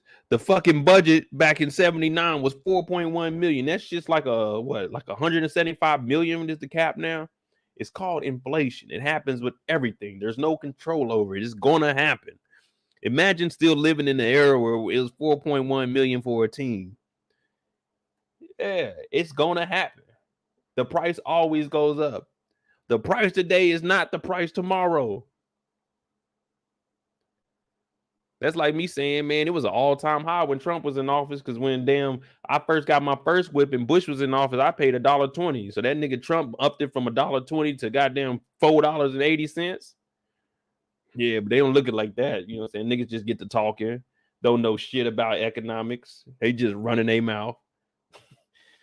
Damn, man, the president. So what? Let me guess. Thanks to Biden, we got the damn budget up to goddamn 150 million, 120 million. Let me get back to this. You know, I got a business degree. I got 5 classes left for my master's, and then I have my MBA, y'all. And then I'm going to start working on my doctorate. So when we get on here, it'll be Dr. MoedotJ. It'll be Dr. MoedotJ in maybe 2 years. You know what I'm saying? Doctor. You know what I'm saying? They already named me after Dr. J. So when I get my doctorate, that PhD in business, y'all got to say Dr. Mo. I don't want to see no shit talk about Mo. You know what I'm saying? I don't want to see none of that shit. Hey, Mo. No, I want doctor in front of it. Doctor. But y'all families, y'all can just call me Mo. Clay's dad was drafted in 78 and traded to the Lakers in 87. God damn. Neek she know all the history. And I'm like I told you, I'm not really a Lakers fan. I do look at like history and shit like that. I watch a lot of old documentaries. But let's get back on this. We supposed to be talking about Dr. Buzz. Now he's in here and he's saying, look, these niggas in here looking at Playboy. They supposed to be trying to figure out what they gonna do. Dr. Buzz, he wilding out. Mind you, this is the 70s. Dr. Buzz be at the Playboy mansion. First episode, he woke up. He got the keys to the mansion. This man bringing the young women with him. All the dudes in there like, damn, okay. Easily influenced, man. That just shows you these older men, they gonna trick off and do whatever they want. I'm talking about if Hillary had her damn thirsty chef up, these niggas would be spending thousands, if not millions, on Hillary. You know, these white dudes, don't get confused. They like them black women. They like them black, especially them older, you know what I'm saying, them older white dudes, they like them black women. But to all my ladies in here, don't fall for that shit. The money is not worth your livelihood. A lot of these motherfuckers is creeps. They just got bread. But Dr. Bus wants to be hands-on. He tells them straight up, look, Jerry, tell me what you need, brother. Tell me what you need. Don't worry about the money, sweetheart. I got that. Now you see his financial advisors in the back talking about, hey man, we ain't got that kind of bread, Bus. We ain't got that kind of bread, Jerry. Jerry don't give a damn. Run it up. Run it up. Just like y'all seen LeBron talking about, man, fuck them, you know what I'm saying? Fuck them draft picks. Well, it ain't no coming back for these Lakers. But these Lakers over here, we about to get into showtime. Now, also, at this point, this is where Jerry's telling them, look, I'm not Jerry. Well, yeah, Jerry Buss. But this is where Dr. Buss is telling them, I'm about to go to the owners' meeting. I'm going to go in there, see if I can talk to some people. Let me know who y'all want me to trade for, and I'll go talk to them about it. But Jerry West doesn't want anything to do with this. And Bill's like, hey, nah. We'll handle that. We'll cut the tall grass, and you come in, when it's low. When all you got to do, the grass has been cut last week, all you got to do is get the edger. You go outside, you edge up, you know what I'm saying? Just around the driveway and stuff. That's all they want him to do.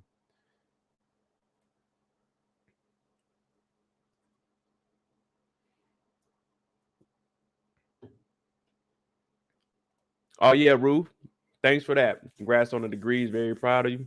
Yeah, man, I got fucked over when I was in the military. I should have had my bachelor's before I got out. But I had, I ain't going to say Sergeant Pachesnik's name on here, but fuck her. Motherfucker ain't approved my damn shit and went and got deployed. And I got into a little beef with her ass. That's a whole nother story. This fool, she ended up getting kicked out the military too. Fuck her. I was supposed to be finishing up my bachelor's, but this fool ain't approved my shit, so I ain't had nothing but my associates when I got out the military. So fucking wasted all my GI Bill on the damn bachelor's. And I only got 5 classes left for my master's, so I'm gonna have to pay out of pocket for my doctorate, but fuck that. Yeah, he shows up to the, to the owners meeting. Looking neat. Bus was hiding them books from the head of the books. Yeah. He didn't want, what is her name? Rothman? Yeah, Miss Rothman. He didn't want her having no kind of idea of how much money he actually, you know what I'm saying? So this shows you something. I know I mentioned it. This is the NBA's owners meeting. We get introduced. We got the big Laker buckle here. We get introduced to David Stern, a visionary. Well, let me tell you something. Professional sports is business first, entertainment second, competition third. Now, what I mean is, what is business? What is the bottom line? How much money can we generate? At this time, the NBA was going up under. Yeah, we're going there. We are going there. The NBA was going under. No one was watching this, and we even hear Red, his people talking about, ain't no one trying to see these thugs out here. You know what I'm saying? No one wants to see these thugs. The ratings are going down.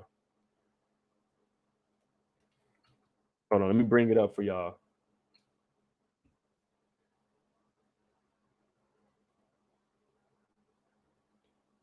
Now, they were going up under. What did they do? They had these owners meetings to try to figure things out. Now, where's the bread and butter at? Right now, it's in Boston. They're winning everything. Everyone else is just getting by. It's like every time you look up, Boston is getting better additions. That's because that's who's carrying the league. No other teams are good here. You see what I'm saying? So when you look back at the draft and you see they did that bullshit coin toss where neither one of the teams, Chicago or the Lakers, were there, and they just said, oh, it was tails. Lakers, you got the first pick, you get Magic. Well, we're going to debunk all of that because no one was there so they could fucking fix it. And what did they do? They let them draft Magic and created a fake rivalry between the blacks and the whites. Boston is white, LA is black. They were building off of the NCAA. So when people say, oh man, you know what I'm saying, blah, blah, blah, we don't care. Boston won all them titles because wasn't shit else going on in the league. The Lakers started winning the titles because they started allowing them to get certain players and make different trades. But this is all facts. You don't have to take my word for it. You don't have to take my word for it. But we have all kinds of facts where people are talking about it. Ray Allen was talking about it. But anyway, we get here. I'm going to bring that stuff up to you probably at the end. David Stern is a visionary. No, he's not. Well, David Stern is equivalent to Vince McMahon. Because what do you hear? Oh, this storyline would be better than this storyline. This would generate more money than this would generate. So, of course, they got the owners meet. And Red Arbach out there in Boston, they eating it up. Now, I will say the visionary is Boston is all white up there. So they generating that white money. But you want to bring in some black people. You got to get those black dollars because the black dollars, they're going to spend a lot. Even if they ain't got it, blacks will spend that money. They don't care. We just had the JP rant go up today where we were talking about people putting credit in the kid's name. 9 times out of 10, there's black folk doing that because they don't give a fuck. They want to live that lifestyle. Now, Red is a pure businessman, and he's like, I'm making money regardless. If the NBA goes up under, I'm making money. Boston is generating money.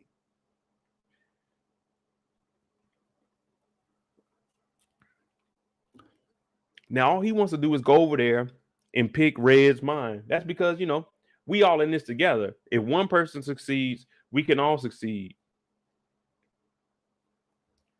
And that's how you got to look at it. Because even now, I forgot what it was, but each one of the teams, the jersey sales, it doesn't matter who jersey sells the most. Each team gets a cut of that. So when LeBron's jersey sells the most, Curry's jersey sells the most, each person gets a fraction of that in the NBA. That's facts.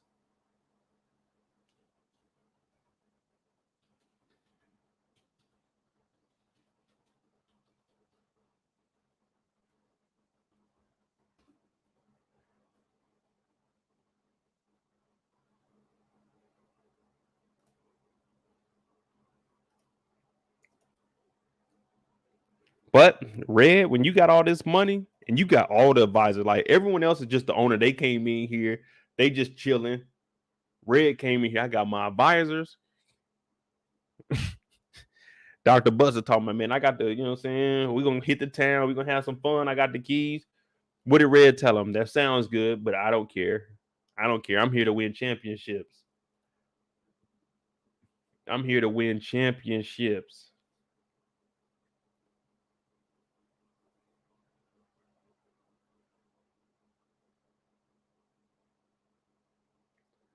And that's what it's all about. We got to get that money generated. Dina said, wait, how did JP get in this? Hey, JP, anybody that's going broke, JP has something to do with it. JP was born in this era. JP ain't had no money. The NBA ain't have no money. Hell, Dr. Bust's ass was technically, he wasn't broke. He had assets. He just didn't have it in liquid. But Dr. Bust was broke too. These guys made the NBA like Kareem, Abdul-Jabbar, and others. Yeah. I mean, I understand it. So I know the business, the business side of it. Of course, you want to generate money, regardless to if it's because all sports is entertainment. And that's why I put competition is last. How much money can we make? Can we entertain people to make more money? And then we'll worry about the competition.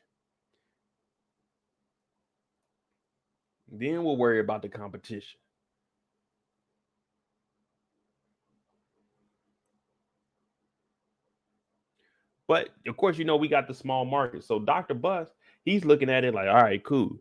Hey man, if we can get in here and we can work together, saying, you'll have your team, I have my team, but let's figure out how we can, bring some money. Because that's what he's trying to do with the forum. I know he pointed it out that he was trying to hold the books. Now, Miss Rothman, Jeannie Bus is over here and she's, like an intern basically, even though her dad owns the team now. Her job is to go get coffee. Now, they went in here and they took the books because Dr. Bus didn't want her looking at it. Because if she finds out that they ain't got no money, her ass, that was her job. Even though she didn't say nothing when they went bankrupt in Philly. And we'll get to that also. She was going to say something to Dr. Bus. So that's why he took her off of this and said, look, we're going to promote you to like the event director. You know what I'm saying? We're going to promote you to the event director. Now, I tried to read what number 6 was when she was talking to the girl, 10 techniques to make him tingle. Number 6 said super, and I can't read it. I was trying to figure out what it said for y'all, so y'all could be like, "Damn, okay." Rothman, she a little freak. You remember she let that hair down in episode 1 when she was pushing that cart. She said, "Let me go in there and talk to Dr. Buzz." Let that hair down, went in there, but Dr. Buzz was a hustler. Now, in today's market, he couldn't do this. He couldn't do this. He got this young lady over here talking to these people. This nigga told him, give me some players and I'll give you beachfront property. I would have said, hell no. We already trash as hell. You want me to give you the two best players I got? All for this little white girl right here? I'm a millionaire. I can go get me a little white girl if I wanted to. You think I'm about to go with this white girl that probably ain't gonna let me smash because she works with you and give you two of my players for some beachfront property? Hell no. Now, in today's age, you couldn't do this, because if any owner brought in a young woman like this and did it, she'd be coming out saying, oh man, they use me for my body to make deals, when you willingly went in here and did this shit. But that's Dr. Bus, man. It was a whole different atmosphere back then. You know what I'm saying? These women, I can't, we're not going to get into all that. We're not going to get into all that, because all this shit's around the same time Bill Cosby was doing what the fuck he was doing. But we're not going to get into all that, because I don't want nobody flagging my page, because I really don't give a fuck. But she went in here. He was like, hey, let's make this deal happen. If I'm this owner, I'm like, all right, we're going to make this deal happen. We're going to make this deal happen. All right, I go in there, I get my magic on, and then I go back and tell Dr. Bus, no deal. It wasn't even worth it. It wasn't even worth it. Matter of fact, I'm going to keep my players, though. Salute. You know what I'm saying? Salute. She was nice, though. Nice, nice personality. She did 10 things to make your boy tingle, but it wasn't enough to get a nigga to get rid of two players for some beachfront property. It just wasn't enough, Dr. Bus. I'm sorry. I'm a businessman, too. And how I handle business a little bit different than you guys do out here in LA. You know what I'm saying? You can't get over on me. Two players for some pussy don't sound right in my book. It don't sound right at all. I'm a millionaire. I can go on the strip right now. I can go down to Hollywood. Matter of fact, where you going to eat dinner at tonight? I can go there, pull up on something, pay for their meal, and take them back to the house for a couple $100. You talking about two players for some beachfront property and some pussy? Nope. Don't sound good in my book. And I don't know who you think you talking to, but I ain't JP. I don't need the money. I'm straight. I own a team. I got M's. You think I want some beachfront property out here in LA? What am I gonna do with it? I only come out here when we play y'all. And it's only 16 teams. I only play your ass fucking 2 times in a year. That means I'm only out here once. What am I gonna do with that property? Flip it? I know what you paid for this team. I know what you have liquid. Just like Red told his ass, you're not getting over on me. You're a rookie in this game. I've been a coach. I've been did this. I know what LA is like. And some beachfront property for 2 players don't sound good to me. Matter of fact, this is what we're going to do. Fuck that property. I got 2 players. You give me Kareem. Let's do that. Let's do that deal, Dr. Bus. Yeah. You think you're going to screw me? No, you're not. No, you're not going to screw me over. Nah, Nick, that's not reneging on the deal. He said, let's finalize this deal. The deal hasn't went through. You still got time to withdraw. Look, let me tell you something. The PUSSY wasn't part of the deal. The PUSSY was the cherry on top of the cake. The deal was 2 players for beachfront property. You tried to entice me with some pussy, and it ain't going to work. You know what? That thing wasn't good enough for me to give up 2 of my players for some beachfront property. Yeah, Neek, I'm giving you those facts. This is business. The cherry on the top was not in the deal. The cherry on top was to try to seal it, and it didn't seal it. All it did was open up my eyes to realize you trying to screw me. Because I'm going to give you up 2 players, and you going to give me 2 trash-ass niggas and some damn property, and we still going to be worse than what we are? That's like you coming up to me right now talking about, hey, man, we'll give you Russell Westbrook. First of all, I got to get rid of 3 or 4 players to cover that $47 million this nigga's going to make next year. And then Westbrook going to get on my team and be super trash. That don't sound like no deal to me.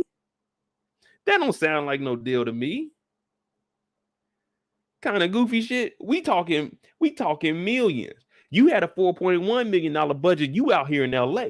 Wherever my team is, my trash ass team, my budget's only like $3 million. You talking about 2 beachfront properties and this little white girl? That shit don't sound right to me. That don't sound right to me. I'm trying to win a fucking championship and you talk about beachfront property. 2 players for some property. What am I going to do with those 2 empty spots? Because I stuck my head in the, you know what I'm saying, your visionary room, the, you know what I'm saying, your vision board. I seen the free agents and that shit looks trash. You think I'm really about to give up 2 of my best players for some beachfront property? For this little white girl where I can go get her tonight for a couple $100, she'll go do whatever I want. Matter of fact, I might pull up to the Playboy Mansion. I'm a millionaire. Hughes is going to let your boy in. I can go over there for $1,000 and make it happen all night. You know what I'm saying? I might not be magic. I might not get to 20 to 30 minutes. I might give you a 5 to 8 minute pump. But goddamn, you talking about 2 players for some beachfront property? Dr. Butts, get your hand off my back. You fucking trying to rob me, bruh. We in the owners. We just had the owners meeting. You over here talking to me, talking about you want to get in the game, but you trying to rob me? You trying to rob me? But what did he do? First of all, look at his hair.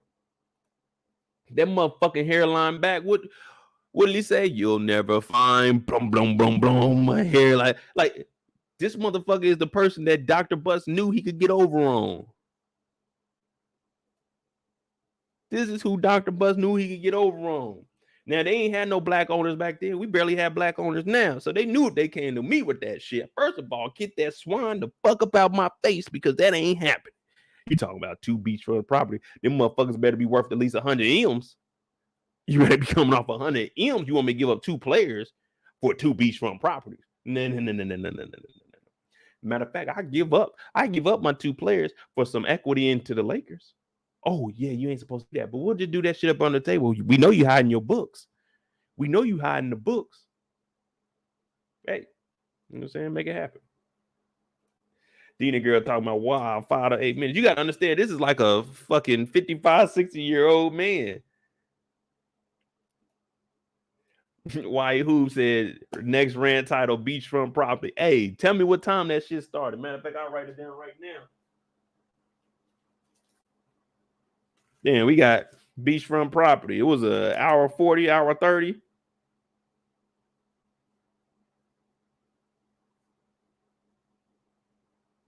Yeah. Matter of fact, let me ask y'all something. Who in here would take this deal? Who in here would take this deal? Give up 2 players for beachfront property. You're not getting anything that has to deal with the NBA back in return. And all you do is get to knock this chick down for like 5 minutes. If you even get that. All she might be doing is just flirting with you and pulling on your tie. You might not even get nothing out of that. Who is taking this deal? The Los Angeles Lakers was built on the back of scum. SKUM. That's what we're going to call it. Scum. This is a bullshit deal. This is a bullshit deal.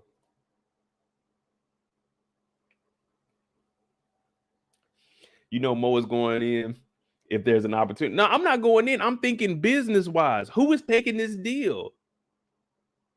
Who is taking this deal? 2 beachfront property for 2 basketball players. You're in the business of winning, but you're not getting any collateral in return. I just said, let me get Storm and Norman. At least let me get, you know what I'm saying? Because Storm and Norman wasn't no slouch. Norman, he was averaging like 20 points a game. So let's get that straight. And even the year that they won, he was still putting up 20 a game. So Storm and Norman wasn't no slouch. But no, I'm not giving up 2 players for some beachfront property. And look at this. Look at this. What is back here? Board.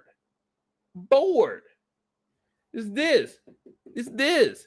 All it is board. It's this. You think I want that? Look at this.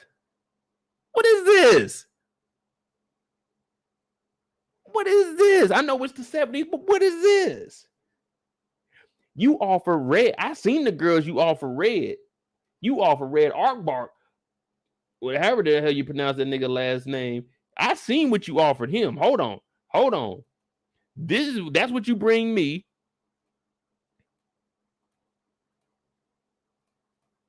Look at this. Look what you offered Red. Red older than me.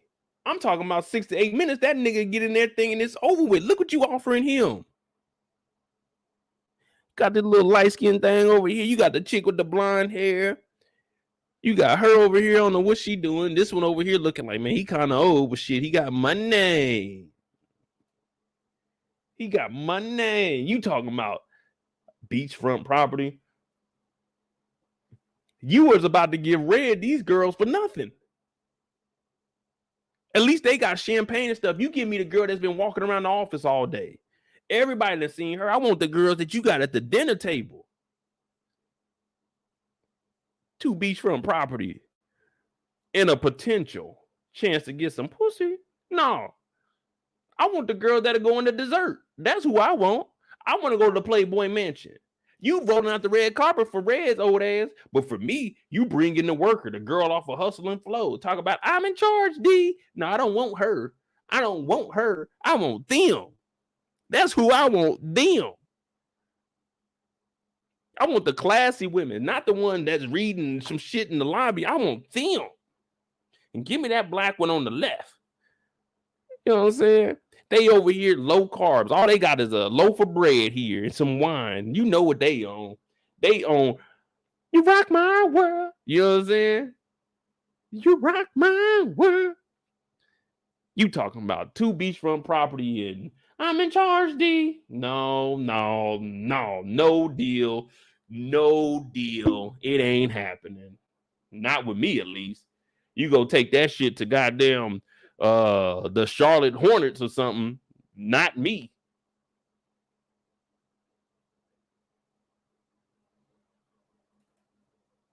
Coming up in here. You offering Red 84 years old, and you bring me this. I'm glad you didn't offer me Miss Rothman, because then I would have probably threw up. I don't want Miss Rothman. Look at this. Look, even he's looking like, are you serious? This is what you offer me?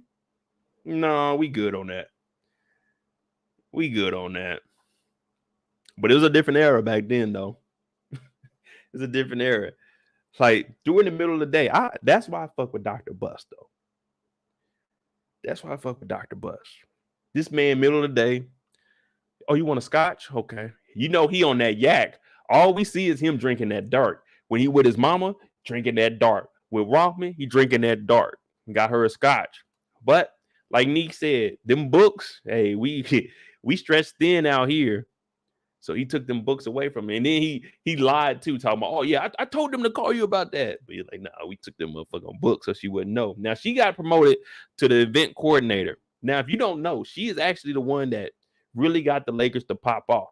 Miss Rothman, she became like the director, pretty much like executive director for the Lakers and for the Los Angeles Kings. So everything that was going on in the forum, that was all her work. Of course, she got some help from Jeanie Buss, and we're going to get into that. A lot of y'all probably didn't know the Lakers owner, Jeanie Buss, she actually posed for Playboy.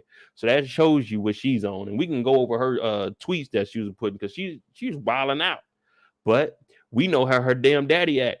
Her daddy was over here doing deals for beachfront property and some pussy. So we know why Jeanie Buss was in Playboy. Not only that, the first episode, he woke up over there. He talking to Playboy Bunny. He's talking about, yeah, I'm going to buy me a basketball team. So we know how that Buss family rolls. You know what I'm saying? Shout out to them, RIP to Dr. Buss. But we know how y'all roll. We know how y'all roll. Yeah. Y'all be thinking Mo don't. Hey, Mo do his research. Mo do his research. Now he getting in here talking about, look, I want some excitement. I need all the big ideas. Let's get the, you know what I'm saying, the motor running. Let's get that going. Let's do this. In his head, he's thinking, I got some Playboy bunnies. Let's bring them out. And she's like, okay, cool. So what does she do? She holds a meeting. They bringing up the dumbest shit ever. The dumbest shit. Oh, Nick, I like that. The Bussett family. I'm talking about Jeanie Buss was busting it wide open. Jeanie Buss a little freak. Now she an old freak. Talking about her and fucking Phil Jackson, they done broke up, and that nigga back in the arena now trying to help out with the team. Oh, yeah, we gonna go there. We gonna talk about this Lakers organization. We gonna talk about it because we know how you guys were built over here giving up property and pussy for players. Come on now. And y'all talking about the NBA, it's so professional. Yeah, okay, it's professional, all right.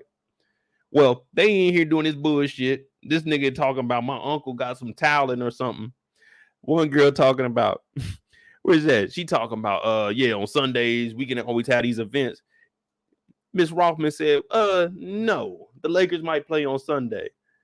Now, Jeanie bust, you already, hey, Jeanie busted. You know what I'm saying? BUSS-IT, busted. She looking over here talking about, man, we get some damn, you know what I'm saying? Some concerts in here. We get this thing booked up.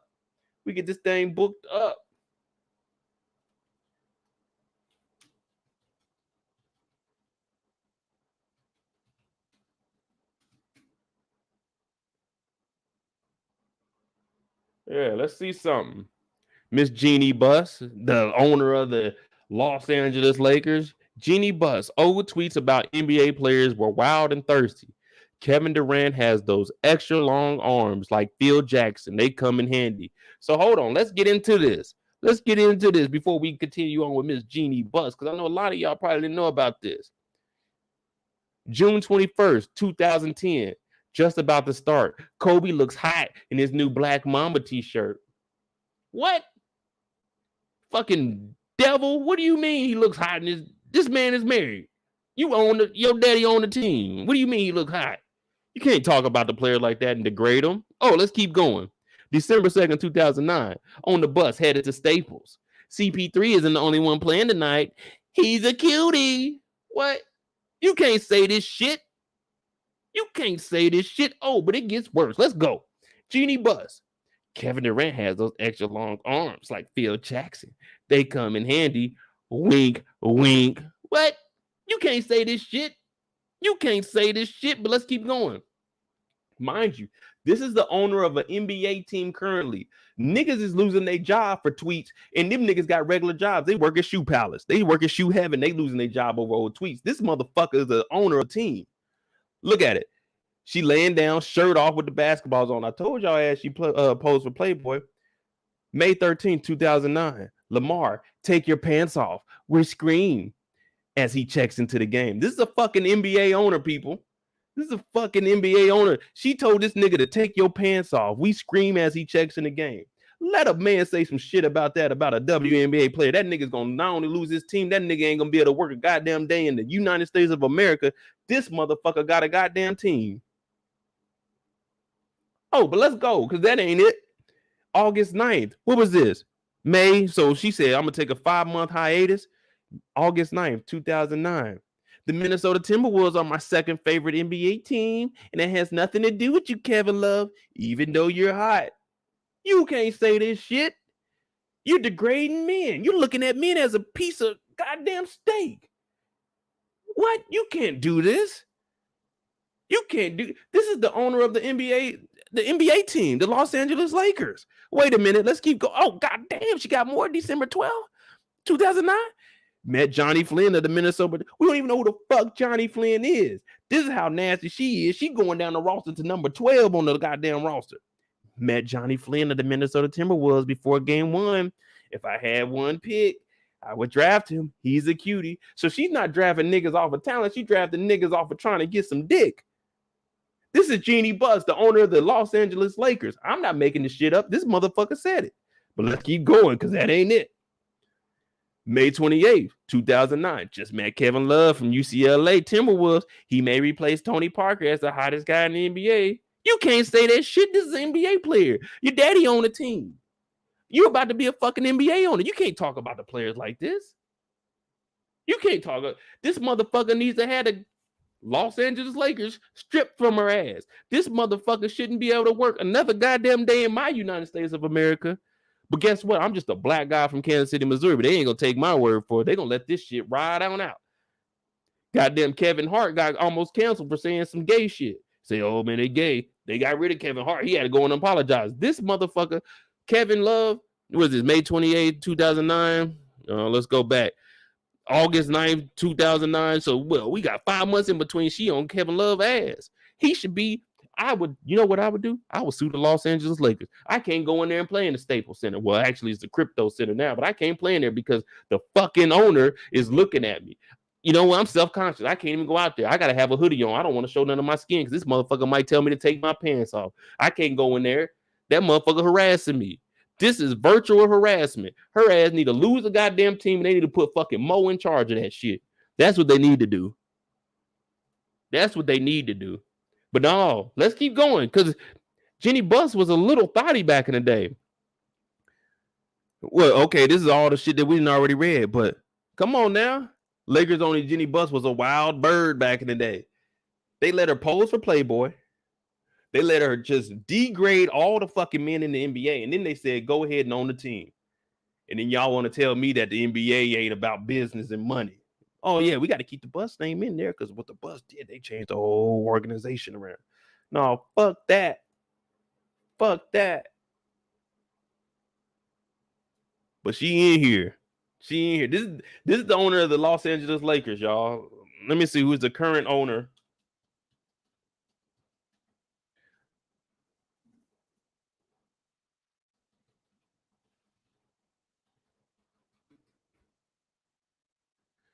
Buss Family Trust. Okay, who's all in there?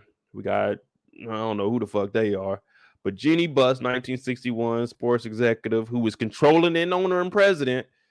So she's the owner and the oh my gosh. Oh my gosh.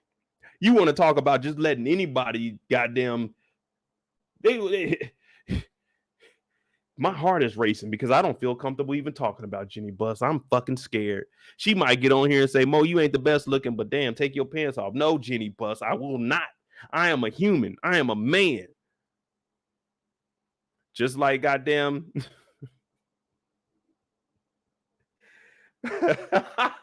Just like fucking Cat Williams told Damon, no, Jeanie Buss, I am a boy. I will not do that. But hey, when you white, like Kendall said, prayer cloth. Look, when I get rid of this prayer cloth, I gotta throw it away because she probably gonna say, I drink the sweat out of that prayer cloth. Like, oh, Jeanie Buss, you wilding out, girl. You a nasty mother. How does she own a team? How do these tweets come out and she owns a team still? How? Kanye once said, you don't have all the answers, Sway. And Sway couldn't even answer this. Sway couldn't even answer this. But that's Jeanie Buss. That's Jeanie Buss. But she act like her damn daddy. You know what I'm saying? R.I.P. to Dr. Buss. But this nigga Dr. Buss was doing deals involving pussy. So now we see why his damn daughter act like this. Yeah, I know this is gonna probably come back and bite me. You know what I'm saying? They be like, damn, Mo, we just picked you up. We want you to do something in Crypto Center. They can be like, man, damn, you didn't see that old video of Mo going in on Jeanie Buss? Fuck it. They got me. I'm guilty. But ain't no way she should be able to own no team with these kind of fucking tweets. Ain't no way.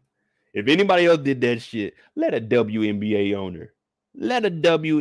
owner say anything talking about, ooh, look at them pants she got on. It's over. He's done. Now I got to go buy one of these WNBA teams, and I got to turn that shit into a championship team. But only I'm making legit deals. You know what I'm saying? Legit deals. Yeah, where were we at? We was on, oh yeah, Miss Rothman.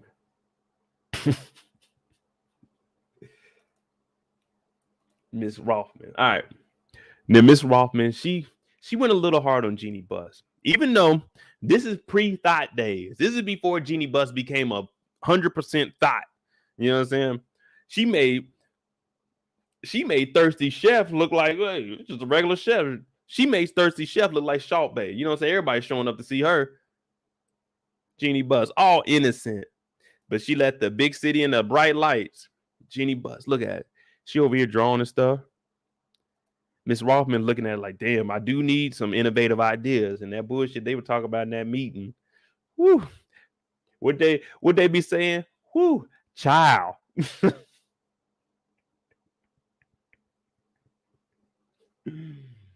She said, I'm gonna need all the help I can get. Jeanie Bus, are you down to help me? Are you down to help me? She's like, oh yeah, you can go ahead and read my book. I got all kinds of ideas. You think I thought it up in the dark? Wait till you read that book. You know what I'm saying? I'm talking about I got girls shaking.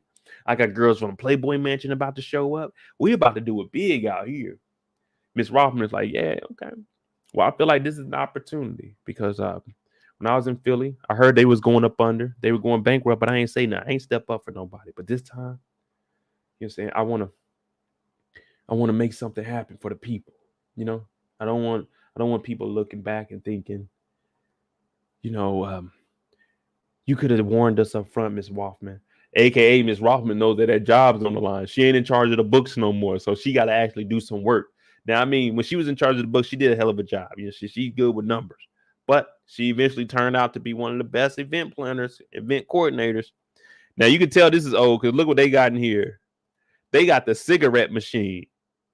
They got the cigarette machine. In Germany, they got cigarette machines on the, like, in the town I lived in, there was a cigarette machine. You can go up to it and you can just buy cigarettes on the corner. Like, damn, that's fucking crazy. But yeah. So at least she got, you know what I'm saying? At least she got that book and she's about to make things happen. She's about to make things happen.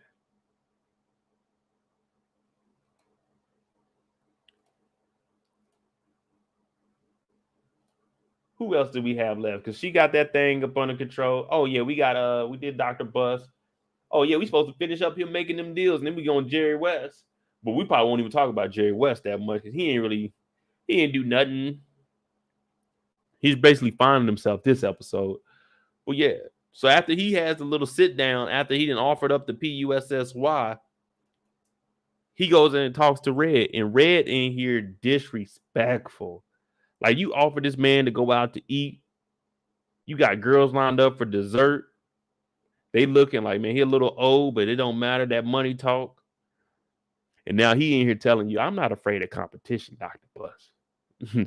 Not at all. You ain't no competition. You ain't got that shit in your blood. You ain't prepared to be in this game. While you out here, you going for the glitz and the glamour. I'm winning championships. The fucking 80s is mine. Remember that. He already won 11 championships. He got everything. He even wore the championship ring and told Dr. Butts, look, fuck what you talking about. You a rookie in these games. You ain't me. This is what we do in Boston. That Celtic pride, that's me. Jerry West thinking that money was stolen from him, the luck of the Irish, a fucking leprechaun, it was me. Now, he reminds me of the Penguin off of Batman, but this is a bad motherfucker here, though. Any man that lights his cigar with a candle, that's a bad man. I don't bring no lighter. I light with whatever I can find. Now, this kind of put a spark up under, you know what I'm saying, Dr. West. I mean, not Dr. West, but Dr. Bus. You know what I'm saying? He's over here thinking life is sweet in LA. It ain't.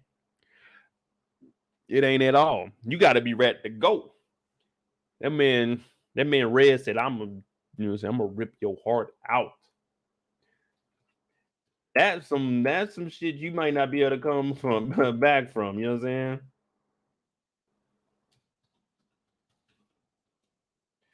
I'm trying to bring up some more information. But you know, when I tell y'all I talk, I do my fact checking and everything. So you know what I'm saying? It ain't just me running. If it's a rant, it might be me rambling, you know what I'm saying, just running off at the mouth. But I'm gonna give you some facts. That's what life is all about. You ain't got the facts, then what are you even looking and living life for? You know what I'm saying?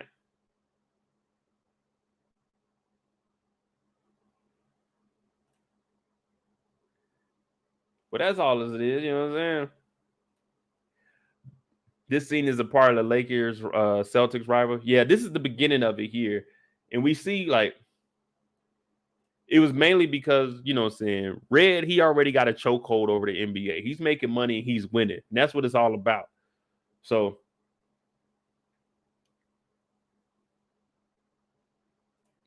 for him, he's looking at it like, you're not really competition. I'm already going to win. That's it. I'm going to win. That's it. I'm going to win. Regardless to what it takes, I'm going to win.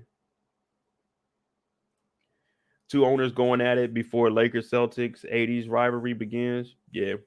But even when you look at it now, the Lakers and the Boston, they are the biggest draws. Of course, the Lakers are a little bit bigger now.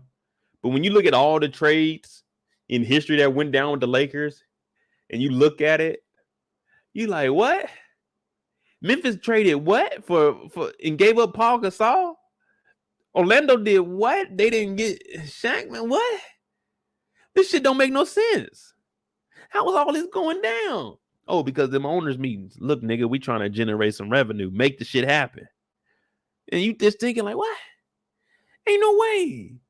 Ain't no way. I'm trading Shaquille O'Neal for them. Who's these players? You got Mo and Trill? No, we don't want that shit. You know what I'm saying? They over here doing the Dr. Bus deals. They over here doing the Dr. Bus deals.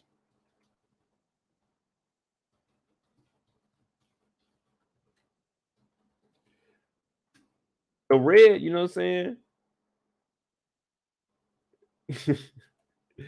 Red over here talking cash money. People, I'm not just talking because we have us an NBA legend. We have an NBA legend. Let's go ahead and see what he's talking about. The NBA fined Milwaukee's Bucks coach George Karl and guard Ray Allen for a total of $85,000 on Tuesday for remarks about officiating during the Eastern Conference Finals against Philadelphia. Now, where's it at? Ray Allen, one of the best shooters in the NBA. What did he get fined for? For calling the NBA out on their bullshit. I think there is no question, Allen said. The league, as a marketing machine, and the bottom line is about making money. It behooves everybody for the league to make more money. And the league knows that Philadelphia is going to draw in more money with LA than we would against LA. So I'm not just talking about it. Niggas that actually played. Legends, top 75. And what happened after he left the Bucks? How'd he end up going out to Boston? To shut his ass up. But it ain't just me talking because there's other players that talk about it also. So you mean to tell me a top 75, one of the top 5 shooters of all time, he knows that marketing is telling us that Allen Iverson in Philly, because Iverson was a bigger player, will make more money against LA. Business first, entertainment second, then competition.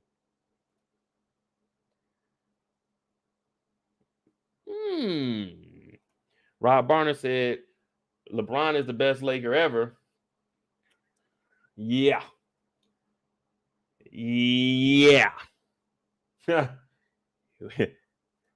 I'm not even a Lakers fan, but I got this guy.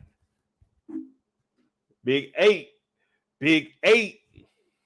Over that other guy. We got a pandemic ring. The other 3 years, we can't do shit. We missed the playoffs. Pandemic ring. Got our ass whooped in the first round. Might not make it this year. Yeah, that's greatness. He's the best Cav, though. I give him that. The best Cavalier player to ever play, followed by Ilgauskas. But yeah, it's all business, people. It's all business. Now, I don't like to get, to the politics of things, but I will call bullshit. You know what I'm saying? I will call things out. Now, Dr. Bus, after hearing that, what does he do? He calls him up.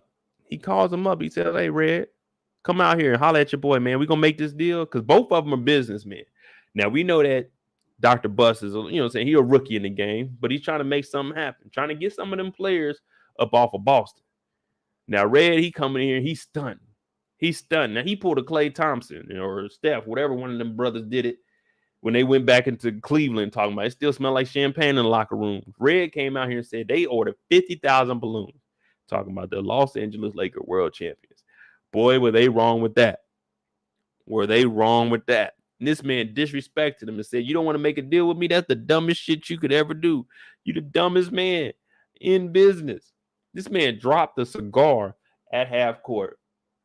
That's disrespect, like a mic drop. You know, when Eminem won in that freestyle battle, you know what I'm saying? He dropped that mic. That's when it's over with. That's when it's over with. Red said, fuck you, no deal. Smoking a cigar, big cigar in there. And this is in the forum. You know what I'm saying? This is when smoking inside was allowed. You could smoke on airplanes back then. They didn't give no damn. No laws, none of that. Disrespectful. Now imagine being the nigga, the janitor, and you got to come out there. Why is there a cigar? Like, why is there ashes at the half court line, sir? They just sweep it up, you know what I'm saying? With a bad business. What kind of business were you doing at half court with a cigar? No, it wasn't me. It was Red over there with Boston Celtics. Oh yeah, he always smoking cigars in here, sir. Don't even worry about that. I'll sweep it up for you.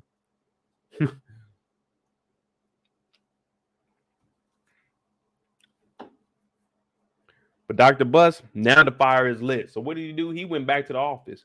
Cigar all on the thing, you know. So the first thing he did was find the janitor. Hey Mo, if you can go out there and sweep that shit. Hey, bro, I'm on the team. You tell me to go sweep it up. Hey, Dr. Bus, I'm one of the players. He goes into the office. Jerry, come back. I gotta talk to everybody. Now at this point,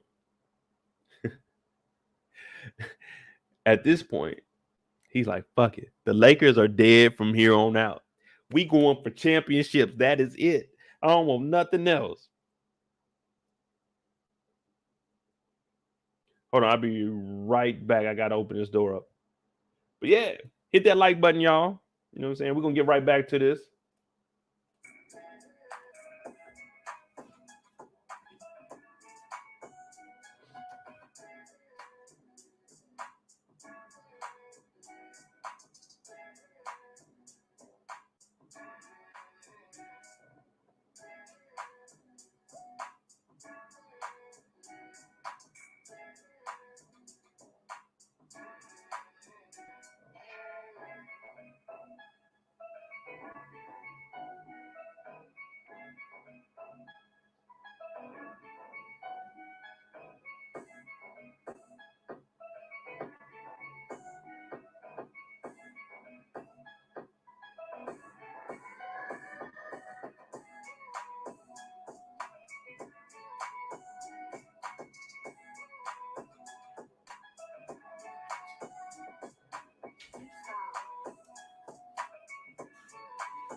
All right, we back because the Lakers are dead as we know it.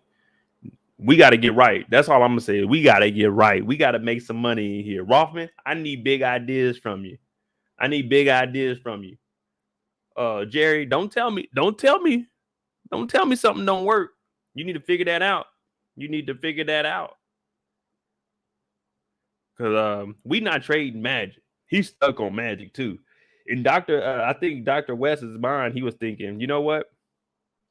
Me and Magic, we can hit the town together. You know what I'm saying? We don't ask for much, but we can hit the town together. We already know how Magic get down.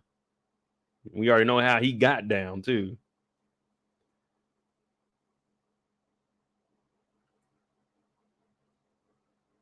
So what do y'all think? What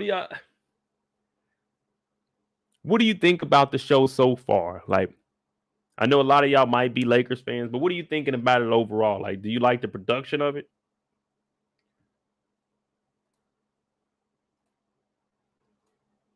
Because I like to know.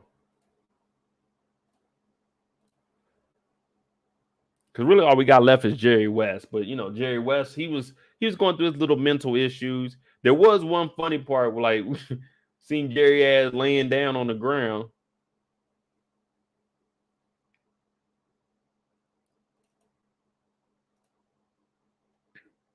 Bill went over there. Hey, Jerry, get your ass up off the ground. Now, you gotta remember this is the 70s. So this motherfucker sitting in here with his damn tighty whities on, knocked out.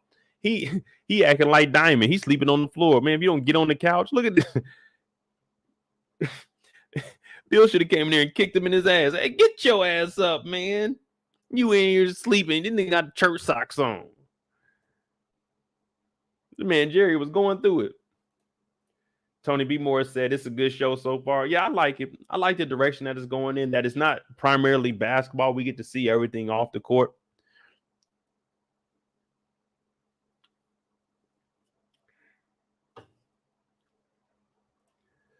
Neek said the actor playing Bus cracks me up. I can't take him serious at all. I love who they chose for Magic. Yeah. Well, I mean, John C. Reilly, that dude is funny. Like, there's 3 white guys in life that are funny as hell to me. Now, 1 and 2 is Jim Carrey, Will Ferrell, and then he comes in like maybe I got John C. Reilly at like maybe number 4 or 5 because I got what's the name from what's the nigga? Nigga always smoking weed. I like him. You know what I'm saying? When it comes to white dudes. And then old boy from Hangover.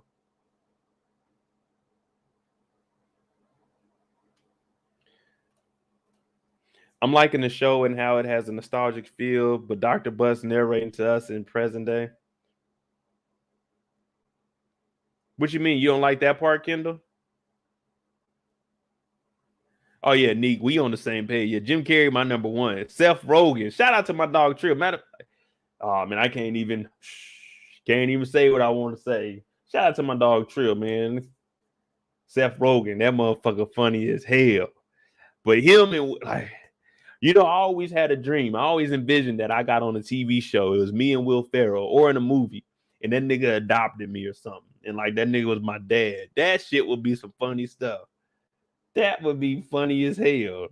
Me and Will Ferrell. But yeah, John C. Reilly, him on Step Brothers, that dude is just every time you see him, like I never really looked at anything with Dr. Bus. So for me to see him being, played by a comedian, that shit's funny to me. Like that shit's funny.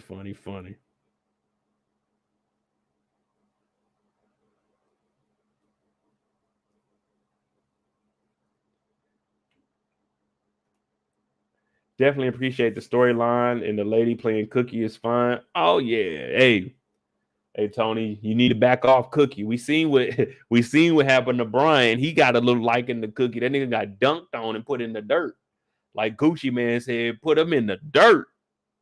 There ain't no coming back from that. Ain't no coming back from that.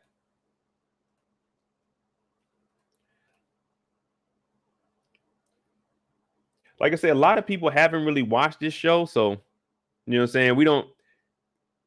I haven't really even seen anyone talk about it. I mean, I've seen a couple of people on Twitter, but for the most part, a lot of people haven't even watched this show. But that's because we got all these damn streaming services, HBO Max, Showtime want to have their own shit, Cinemax. Like, come on, man.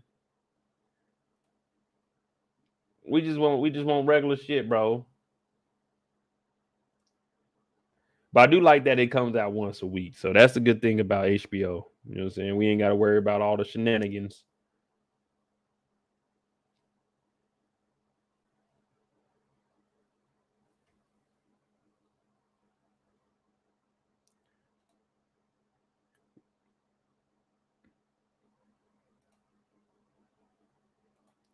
Neek said, let me see. Goddamn, the dramatized historical shows. Yeah, I like those too, man. Like I said, I watch a lot of history documentaries on, saying like World War II and everything, but I like watching all the war stuff. But seeing this stuff, that's why I told you I'm gonna give y'all some facts. You know what I'm saying? A lot of y'all probably didn't know about the Jeanie Bus tweets, the thotting it up days. Yeah, I ain't know she was wilding out like that. Still got a job. Ain't no one even caring. Just, you know what I'm saying? Water under the bridge. We don't care. We do not care.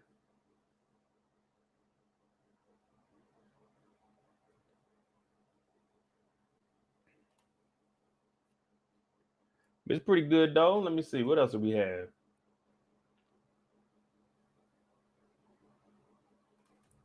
I'll give y'all a little history on Jerry West now. Imagine going to the finals over and over and over and losing and losing and losing. This man, This man was so nice. He got MVP on the losing team. Someone tried to tell me LeBron deserves it. LeBron the GOAT. That nigga couldn't get goddamn finals MVP on the losing team. Jerry West did, and that's why he's the logo. You know what I'm saying? There's level to it. Young nigga, it's level to this shit. And Jerry West was goddamn out there hooping. Now you got to understand, we're starting to hear what's going on. Red, he had the NBA on lock.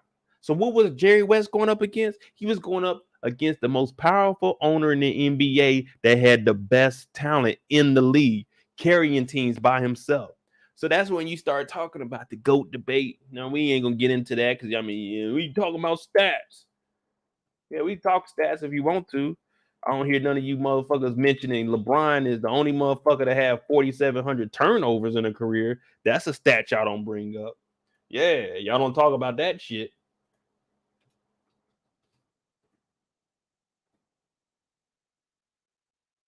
Mm-hmm. But it is what it is. We can go into free time. You know what I'm saying? This is the first episode. Well, this is the second episode, but our first live stream. So we'll just open this up for free time. You know what I'm saying? Y'all can talk about whatever you want to talk about. You know what I'm saying? Let's make it happen. Speaking of GOAT, I just looked at the score and Toronto was up 47-27. I might have to take off my Los Angeles Lakers jersey right now. They're going to be thinking Mo is a fan. No, I am not.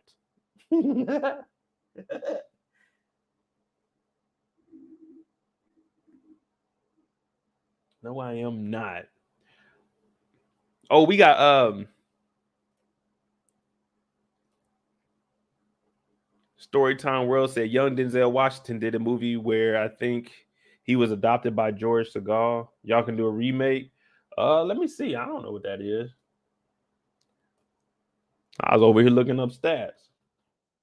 Oh, you said Denzel. I was about to type in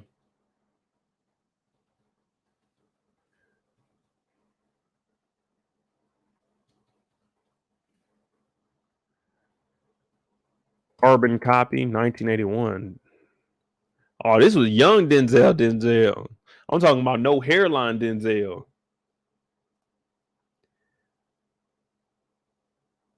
Denzel looking like he was one like the fifth member of the Lakers. They said, Denzel, what kind of haircut you want? They said, Denzel, what kind of haircut you want? He said, shit. Just make sure that motherfucker even, no line. Like, hey, Denzel, we you know you about to put you on the big screen, right? He like, yeah, fuck it. Goddamn clean cut. You know what I'm saying? No hairline. None. I'm gonna watch this shit tonight and see what the hell this is. Cause this is introducing Denzel. So this is early days.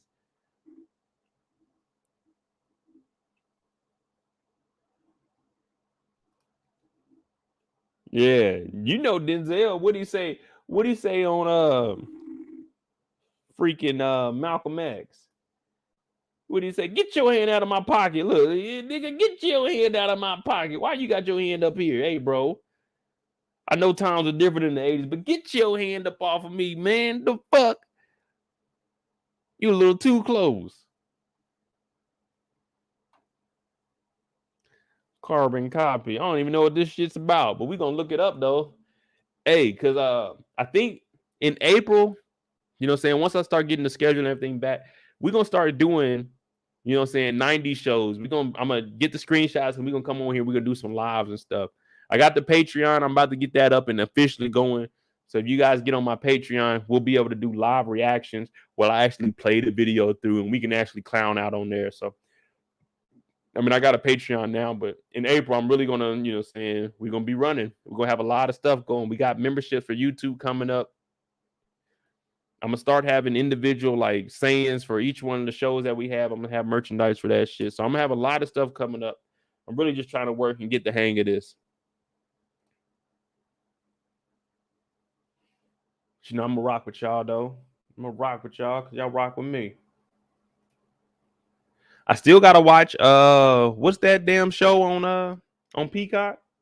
What is it? Bust Down? I don't even remember what it was. Oh, I gotta watch All American tonight. I will have All American the regular season up tomorrow, And then All-American Homecoming will be up on Wednesday. I got a couple of things, you know what I'm saying, I got to do before I watch them, but I won't miss it this week. We got internet. You know, last Monday we were out of it. Pay all this money for internet. These mofos. So I'm with Xfinity out here. Now I got 1 gig internet. So my shit's usually fast as hell. Everything I need. I looked at the bill now. I think it was February 1st. These fools hit me with a clean, what is it? A clean service tax or whatever it is. And you know what I'm saying? Out here in the Bay, that shit's an extra $49 on top of the bill that we already paid. My internet went from fucking $70 a month. That shit's like $130 now. I said, what? Where's this coming from? It's talking about a clean bill tax. California, we ain't that goddamn clean. I go outside, it's motherfucking fog everywhere. Goddamn emissions in the air. You talking about a clean service tax. It's the fucking internet. It ain't generating that much shit. Bring down the gas prices, I guarantee. I guarantee we can get down the emissions and everything lower, but shit. Getting hit over the head for $150 almost. I got 2 phones on my phone line. I don't even pay that on that. You need to give me a military discount or something.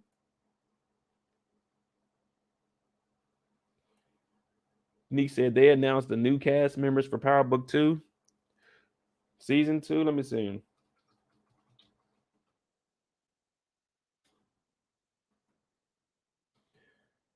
Power Book. Oh, that's season 3.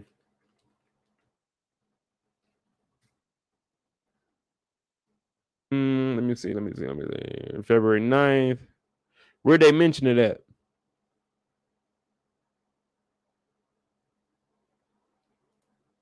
She said, nah, give me the dirty service. The hell with that. I need that gig. You know what I'm saying? I need that fast internet. We ain't over here BSing. You know what I'm saying? Plus, when I get on that damn PS5, I gotta have that action. I don't want much. Some nice cooked food. Hell, I drove every car.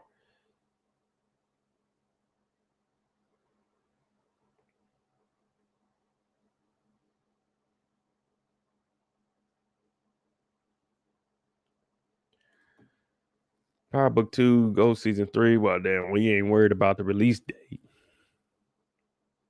Alexis Renee. Let's see. December 7th, third season will be kicking off. Return in the fall of 2022. So it'll probably be like September. Because we still got to bring in BMF Season 2. We got to bring in Raising Kanan Season 2. All of those are going to be dropped over the summer. So it makes about right. Lines up. Go Season 3. We speculate Monet will scorch the earth trying to find out who killed Zeke. She need to be scorching the earth and figure out how she gonna get some money on her own since they ain't got no connect. That's what she need to be worrying about. Lorenzo learned about the bastard child in a bogus way, so we don't think he'll be forthcoming about his mistaken bullets. Withholding this from her will most certainly anger her to the point of vengeance. How many people will die in her quest? Will she find out Lorenzo killed Zeke? If so, will she murder him? Okay, Dragon Ball Z. Go on, we got this covered. That's the link. We got this covered. Let me see.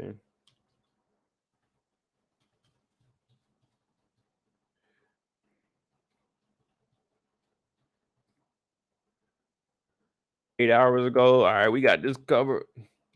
Nick, this better not be your website and you over here trying to get free publicity. Let me find out. Let me see if your name is on here. Disable my man. We know how to disable this motherfucker. We just had that thing on. We don't want you popping up ads, man. The fuck? Neek, is your first name Joe? No, I'm giving no false advertisement. I mean, no free advertisement over here. Oh, they got old boy. Oh, okay. Power Book 2 Ghost adds new cast members for season 3. The Stars Network Power spinoff Power Book 2 Ghost has added 3 new cast members to its 3rd season. Caroline, can't pronounce the last name. I definitely can't pronounce his first or last name, but I know him.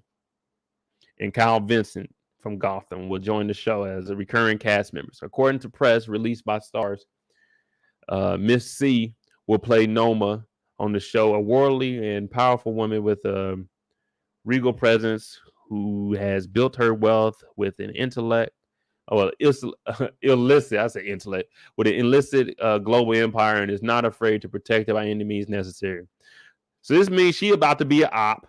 That means we can drop her ass. You know what I'm saying? You want to get in the dope game? That means you can get treated like a nigga in the dope game. Ping, ping, ping, ping, ping. Oh shit! I didn't even tell y'all. Mo is in Power Book 2, Season 3. That nigga's a killer. No, I'm lying, y'all. I ain't in there. But she in the dope game.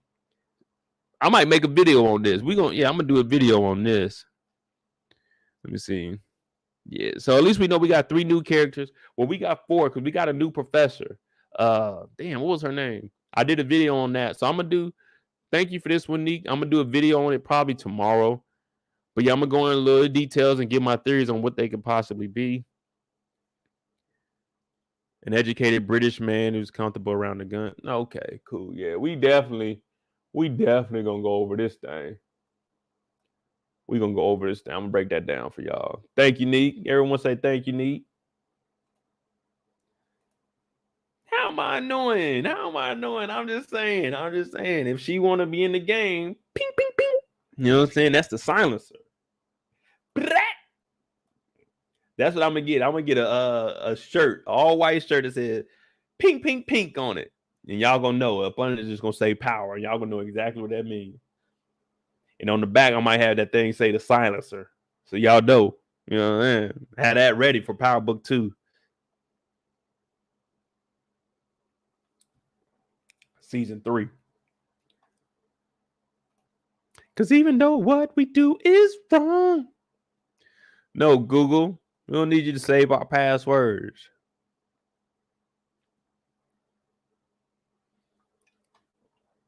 Kendall said probably affiliated with Mecca. I hope not. Anyone affiliated with Mecca, we can just go ahead and say easy come up. That's easy money.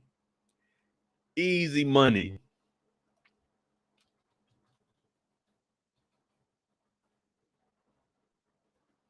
Let's see if we got a dang, they already got season 2 episodes up. So we got 10 episodes coming from Power Book 3, Raising Canaan. The More Things Change, episode 1. Episode 2 is Mind Your Business, aka Hush. Episode 3 is Sleeping Dogs. Episode 4, Pay the Toll. Episode 5, What Happens in the Catskills. Episode 6, The Businessman. 7, No Love Lost. 8, A House is Not a Home. A heart is a house for love. And I've learned that it don't take much to break a heart. Ooh, ooh, give it up, give it up, give it up. All right, let me get back to it. Episode 9, Antitrust. Episode 10, If You Don't Know, Now You Know. You know what I'm saying? So we already got 10 episodes ready to go for season 2.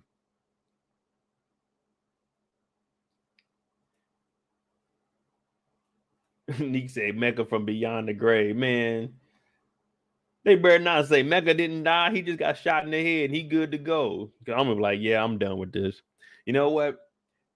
How do I deactivate YouTube? Mecca from the grave, my ass. We done with this shit. We're not coming back for this. We are not coming back. This is not what we waited months for.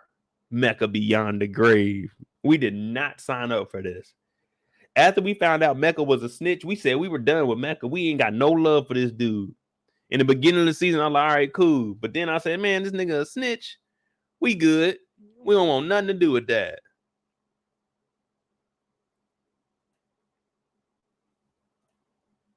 What is Courtney Kent working on with Netflix? We honestly don't know. Let me see. I haven't heard anything, but I can guarantee it's going to be The first thing they have is probably going to be probably like a female movie or something. February 15th. However, the writer showrunner candidate. I am now working with Netflix in the show. Let me see. First. The only thing about her working with Netflix is they're going to give her the bag. I know that. They're going to give her 20, like 15. Well, if they're giving Dave Chappelle 20 million episode, they're probably going to give her around like the I want to say like 12 to 17, just so it won't be that much of a disparity because she has been established, and we don't want a whole nother what's her name, Monique, where Monique was complaining that Dave Chappelle, Chris Rock was getting 20 million and they offered her like 8. Your ass ain't funnier than them. Your ass ain't no one checking on you. That's why you got what you were worth. So, you know, they're going to probably give Courtney Kemp a nice lump sum because they don't want to go through all that shit again. But Courtney Kemp is in high demand. It wasn't like she fell off and then she went over to Netflix. They got Courtney Kemp when she was at her peak. Courtney Kemp, this mofo, she been dropping hit after hit after hit after hit. Monique, your ass ain't dropped shit. Now, look, 50 is about to try to bring you on power. Don't mess that shit up. Don't mess that shit up. You better count your blessings. I just heard your ass on stage talking about Oprah and Tyler Perry. You want to talk about all the motherfuckers with money, but then you want to cry that they ain't giving you no money. You can't talk bad on motherfuckers, just like I said with Jeanie Buss. If something ever pops up with the goddamn crypto arena or the Lakers want to do something with Mo, they're going to go back and see that shit. I don't care. I stand on that. She shouldn't have no fucking job with those tweets. But Monique, if 50 gives you this shit, I don't want to hear, oh, 50 ain't paying me what they paying Mary J. You ain't put in no fucking work. Mary J gave us 2 seasons. Now, her acting was a little bit shaky. Shout out to Mary. But she gave us 2 seasons. And we like Monet now. Even though Monet been fucking up, she's established into the power universe. Don't come on here talking that shit, talking about how she getting $1 million an episode and I'm only getting 200,000. You better be glad you getting 200,000. Your ass be sitting in my goddamn lives talking about Mo. You funny. You better appreciate that shit. These motherfuckers turning down opportunities. You got the shit in your like, hey. What did Aunt Viv tell goddamn Hillary? You got to do what you got to do in this world. You got to play the game. And don't act like you ain't played the game because you played the game. Your whole career wasn't just up and up. You had to start somewhere. You had to play that game. You had to make yourself valuable. Ain't no one heard or seen Monique in goddamn 3, 5, 10, 20 years. Last thing we seen was pressure. We said you did a hell of a job with that. We gave you your flowers. But then your ass started running your mouth about motherfuckers because of business that was handled behind the scenes. If something don't go right, don't run your fucking mouth about it. Handle that shit on your own. The public, what we gonna do? Hey, Mo, man, they out here discriminating. What the fuck you want Mo to do? I got a fucking YouTube channel. I got my people. But you can't cancel a nigga like me because I don't work for nobody. But I ain't out here begging for millions of dollars either. So when niggas give you an opportunity, take that shit and be grateful about it. And if you don't want it, shut your fucking mouth and leave it alone. But don't be coming on, oh man, they paid Dave Chappelle. Dave Chappelle's fucking funny. Dave Chappelle been gone. Dave Chappelle gonna speak his mind. You can't cancel Dave because Dave don't give a fuck. So if they're gonna pay him that much money, okay, cool. Or they give Chris Rock. Chris Rock is funny. Monique, make yourself funny. Do something. Build up some fucking work. Yeah. That's like me getting on here. I could get on my Instagram right now and say, man, the hell with it. HBO ain't giving me, they ain't picking me up to do nothing. Fuck HBO. Make myself relevant. I'm a little nigga. And I understand that. And I stay in my lane. But don't be getting on here and 50 give your ass an opportunity. You get on here and that acting trash. Because I'll call your ass out. Every fucking Sunday, we watch it. We looking at it just like this. This motherfucker Monique ain't funny. Just like I even call, I like Mary J's songs. You know what I'm saying? Let's get it crunk. You know what I'm saying? I like Mary J's songs. You know what I'm saying? Real love. I'm talking about that real love. Yeah, I like Mary J. But I said her acting was a little bit shaky because we going off of your talent. We don't give a fuck who you are. We going off of talent. I pay motherfucking stars. Matter of fact, let me run down. I play HBO Max. I got Peacock for free. I got Hulu. I got Netflix. I got Amazon. I'm paying for this shit. I can be critical. If I see some shit that is trash, I'm gonna call that shit out. Just like people like, Mo, your shit trash, you talk too much. Okay, cool. Don't watch it. But if I'm paying for some shit and I'm watching it, I'm gonna tell your ass. I'm gonna tell you ass, this shit trash. This shit trash. Your acting subpar, it's trash. You can get on there and say Mo don't like black women. No, I just don't like your ass acting. I love my mama. I love my sisters. I love the people in here watching me. But I ain't complaining.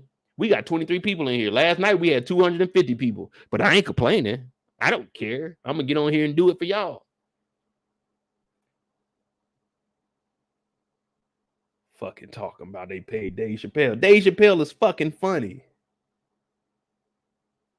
Monique, what the hell you going to talk about? Oh, Tyler Perry, he gave me a deal, but then he didn't back no. Who gives a fuck? You lost out on it. You ran your goddamn mouth, and now nobody want to work with you. Now 50 trying to save your ass, so you better be appreciative. And your ass better get on this motherfucker and win an Oscar or whatever the fuck you win for TV shows. Because if not, I'm on your ass. Sunday, 8 p.m. I ain't even letting the shit air. I'm on your ass. That's what I'm going to do. I'm going to be on your ass, Monique. You fuck up one of these power shows. You did all that talking. Come on. Come on. And this ain't no disrespect to you. I respect you as a woman and as an actress and as a comedian. But don't get your ass on here after fucking 5 years of crying and be trash. Because you better believe I'm going to be on this motherfucker like I hate Monique's acting. Her character is trash. Let's write her off. She don't need no season 2. And it ain't hating. That's my job, to be critical of what we watch. People get on here because they know I'm going to tell the fucking truth. So Monique, don't let me find out you bullshitting now. This is an opportunity to get back in the game because 50 Cent is opening the doors for a lot of black actors. He's opening the door. And not only this, Courtney Kemp just branched off to Netflix, backdoor they ass. You get in good with 50, do a good job on here. And guess what? Courtney Kemp's going to have pull over at Netflix. You do a hell of a job here. She's going to put you in one of those shows just to be defiant against Netflix. And then they're going to see that, oh, you are worth it. Now you got a comedy special coming up out that motherfucker. Now you can get that 15 to 20 million that everybody else is demanding. But you ain't got no work behind you to goddamn demand that. Yeah, Dave Chappelle was gone. But guess what? Dave Chappelle left and people didn't want him to leave. It wasn't like he just left and niggas like, okay, Dave Chappelle's gone. We wanted him to continue doing the Chappelle show, but he didn't do that. Because what did he do? He stood on his words. He had a problem with Comedy Central. He didn't go out and do something for somebody else. That nigga was under his contract. He said, fuck it. I just won't work. And what did he do? He came back and he protested that shit. Do the same thing. Don't go run your fucking mouth. What Dave Chappelle do? He said, hey, if you could please boycott Comedy Central and all the Chappelle shows. That was it. He didn't come out here and say, man, Tyler Perry is a bitch ass nigga. Oprah, fuck her. No, you run your mouth, then motherfuckers gonna turn their back on you. That's just how it is. We do that shit regularly. Us regular folk, if a nigga say something behind your back, I'm not fucking with him. I'm not fucking with him. I'm just not fucking with him. Hey, Mo, you hear about Alex? Oh, you talking about the nigga that was talking that shit? Fuck that nigga Alex, man. You know what I'm saying? We didn't want to do a deal with him for that kind of money. Now you running his mouth, fuck him then. We ain't gonna work with him at all. Now you talking about they ain't gonna give you 20 million. They were offering like 8 to 10 million. Well, guess what? Your ass just missed out on 8 to 10 million dollars. And what you do? Go on a rant. You went on a rant worse than me. Because guess what? You didn't get paid shit for them rants. You out here talking, oh man, the Tyler Perry, but Oprah. For what? Now you blackballed. 2 of the most powerful black people, 2 billionaires, you talking bad on them. Ungrateful. Ungrateful.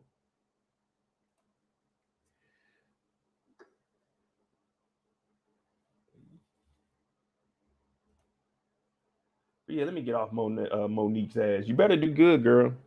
I'm rooting for you. I'm rooting for you. Your ass better get out there and shine. Because if you don't, they're going to be talking about Mo. You were right. You were right. She was mad because Amy Schumacher got more. Man, I don't give a man. First of all, this isn't unique. This is just me venting. First of all, don't worry about somebody else's pockets. Who gives a fuck what they got paid? You ain't get that. You should have went in there and demanded more. When they told her $8 million, she probably went in there and just straight complaining.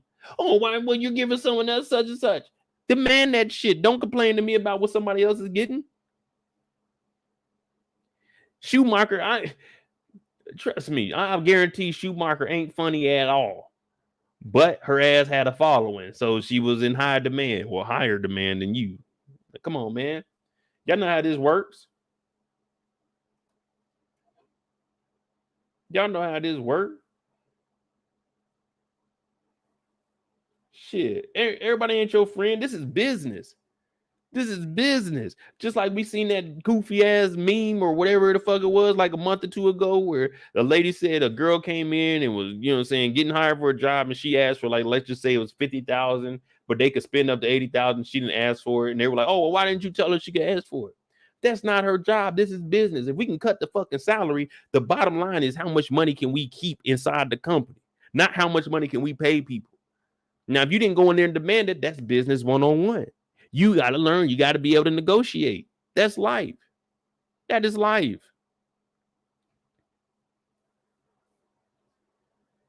I don't it wasn't like she got cheated out of nothing. This is what they offered. If you wanted more money, then ask for more money.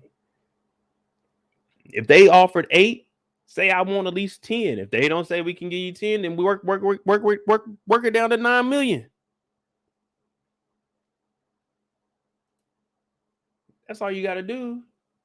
But nobody owes you anything in life, people. No one owes you anything in life. Everything you get in life is earned.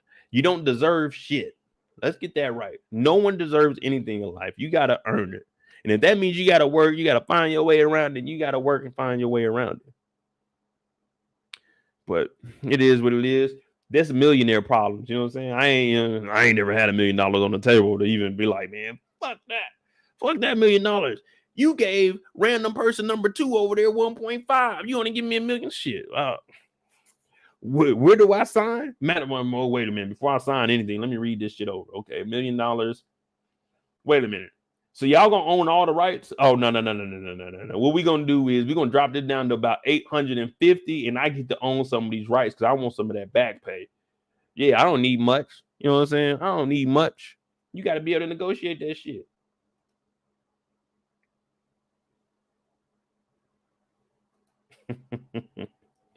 We all good though, man. This free time, that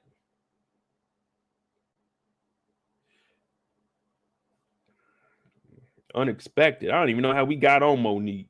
Oh, we talking about she's supposed to be coming over to Power or 50 so we give her a job or something. Put her ass in BMF. I don't know where she could fit in on Power. Put her ass on BMF season 3. You know what I'm saying? Make her to connect or something.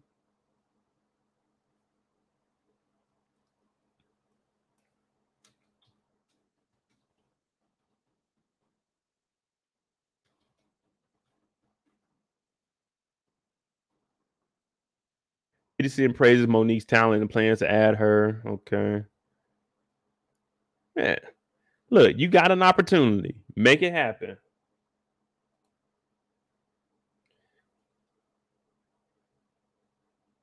Make it happen.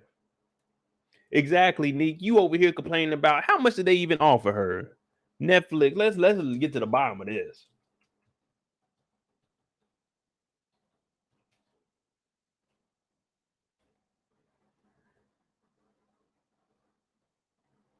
In 2018. Man, they did lowball her ass. I give her that. Monique's discrimination lowballing lawsuit. Oh man, y'all always want a nigga to turn off his ad blocker. Ain't gonna happen. Netflix loses move to axe Monique's sex and racial discrimination. Oh, now, if you gotta get your bread, do what you gotta do. But let me see. The comic and precious Oscar winning real name Monique Hicks says the $500,000 she was first offered by Netflix in 2017 for a stand-up special was not just an insult but illegal. How was it? How is it illegal for a company to offer you what they think this shit is worth? This is more than minimum wage. This is well over minimum wage, so that's not illegal. Her gender and racial discrimination filing of last November overpay in a potential comedy special cites tens of millions reportedly paid to the likes of Amy Schumacher, Ricky, Ellen, and Dave Chappelle for their Netflix specials. The treatment of her began with the discriminator lowballing. What? What? This is negotiation. Their job is to try to get the lowest offer possible. No one's ever went and bought a car and expected a nigga to tell you the car is worth 30,000 and say, hey, you know what? Fuck it, 50,000. It's negotiation. You know what I'm saying? No one ever went and bought a used car or a new car that's $30,000 and said, give me 50, let me buy it for 50,000. No, man. The fuck? Their job is to keep the price as low as possible.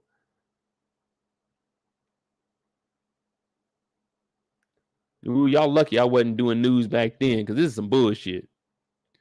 A lowball offer.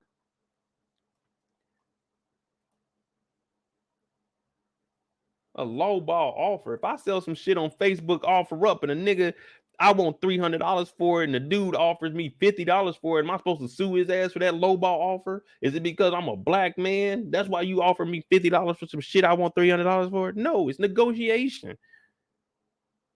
It was first offered. It was offered. If they didn't want to do no more negotiation, well, that's not illegal. Oh my God. We're not going back to this. This shit's old, man. This shit is old.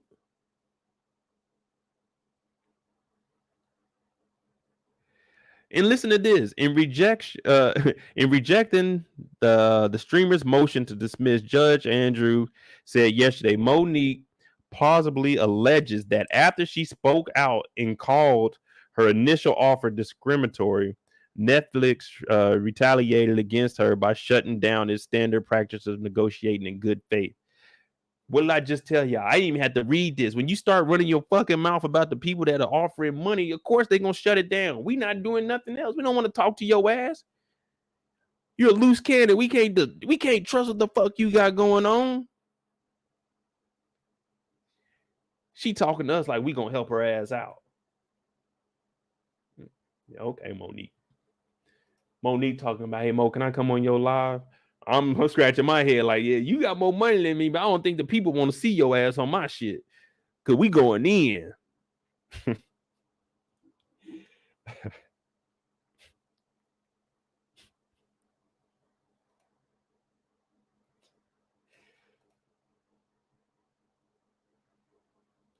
Oh, y'all, hey, Neek, civil lawsuit coming.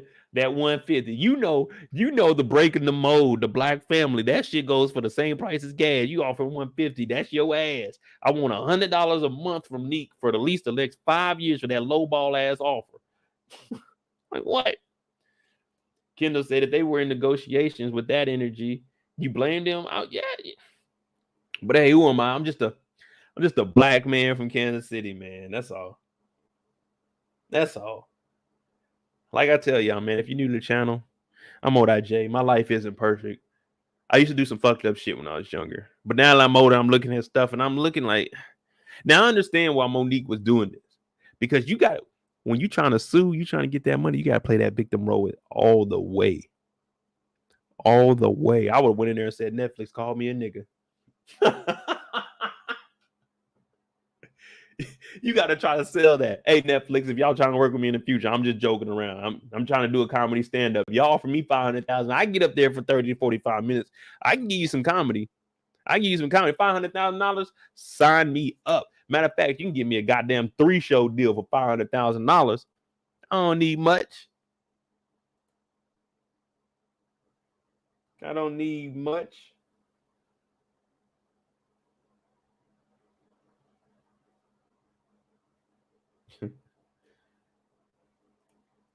Oh, I'm looking at Ruth's comments. Ruth, you watching the playback?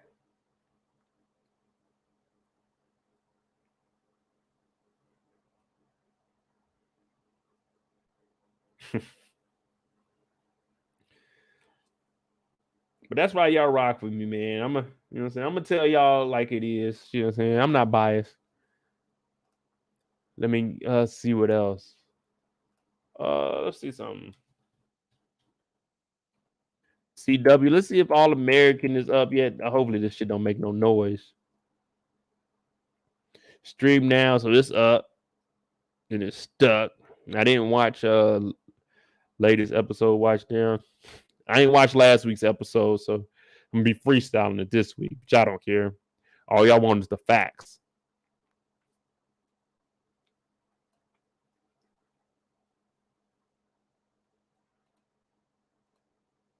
Nick, I don't know, man. I just thought about that too. That's on me. That's on me. She over there having a conversation by herself. Yeah, they said her ass is worth goddamn 13 mil in 2019.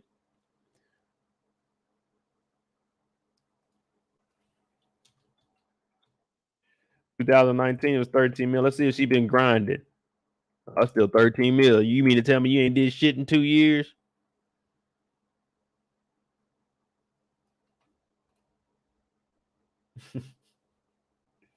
You ain't did shit in 2 years? Get right. Get right.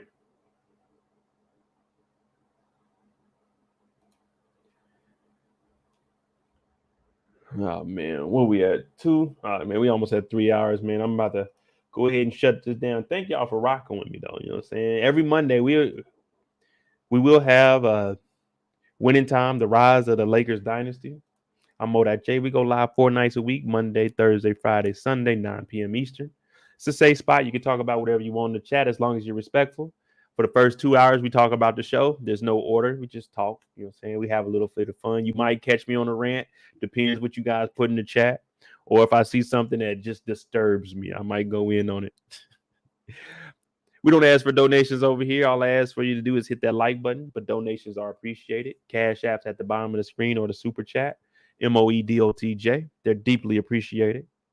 I'm gonna go ahead and get on out of here because we got 3 hours. And if you know me, I like to eat after my streams, and I gotta watch 2 episodes. All American recap will be up tomorrow. All American Homecoming recap up Wednesday. Thursday night we got the Snowfall live after show discussion.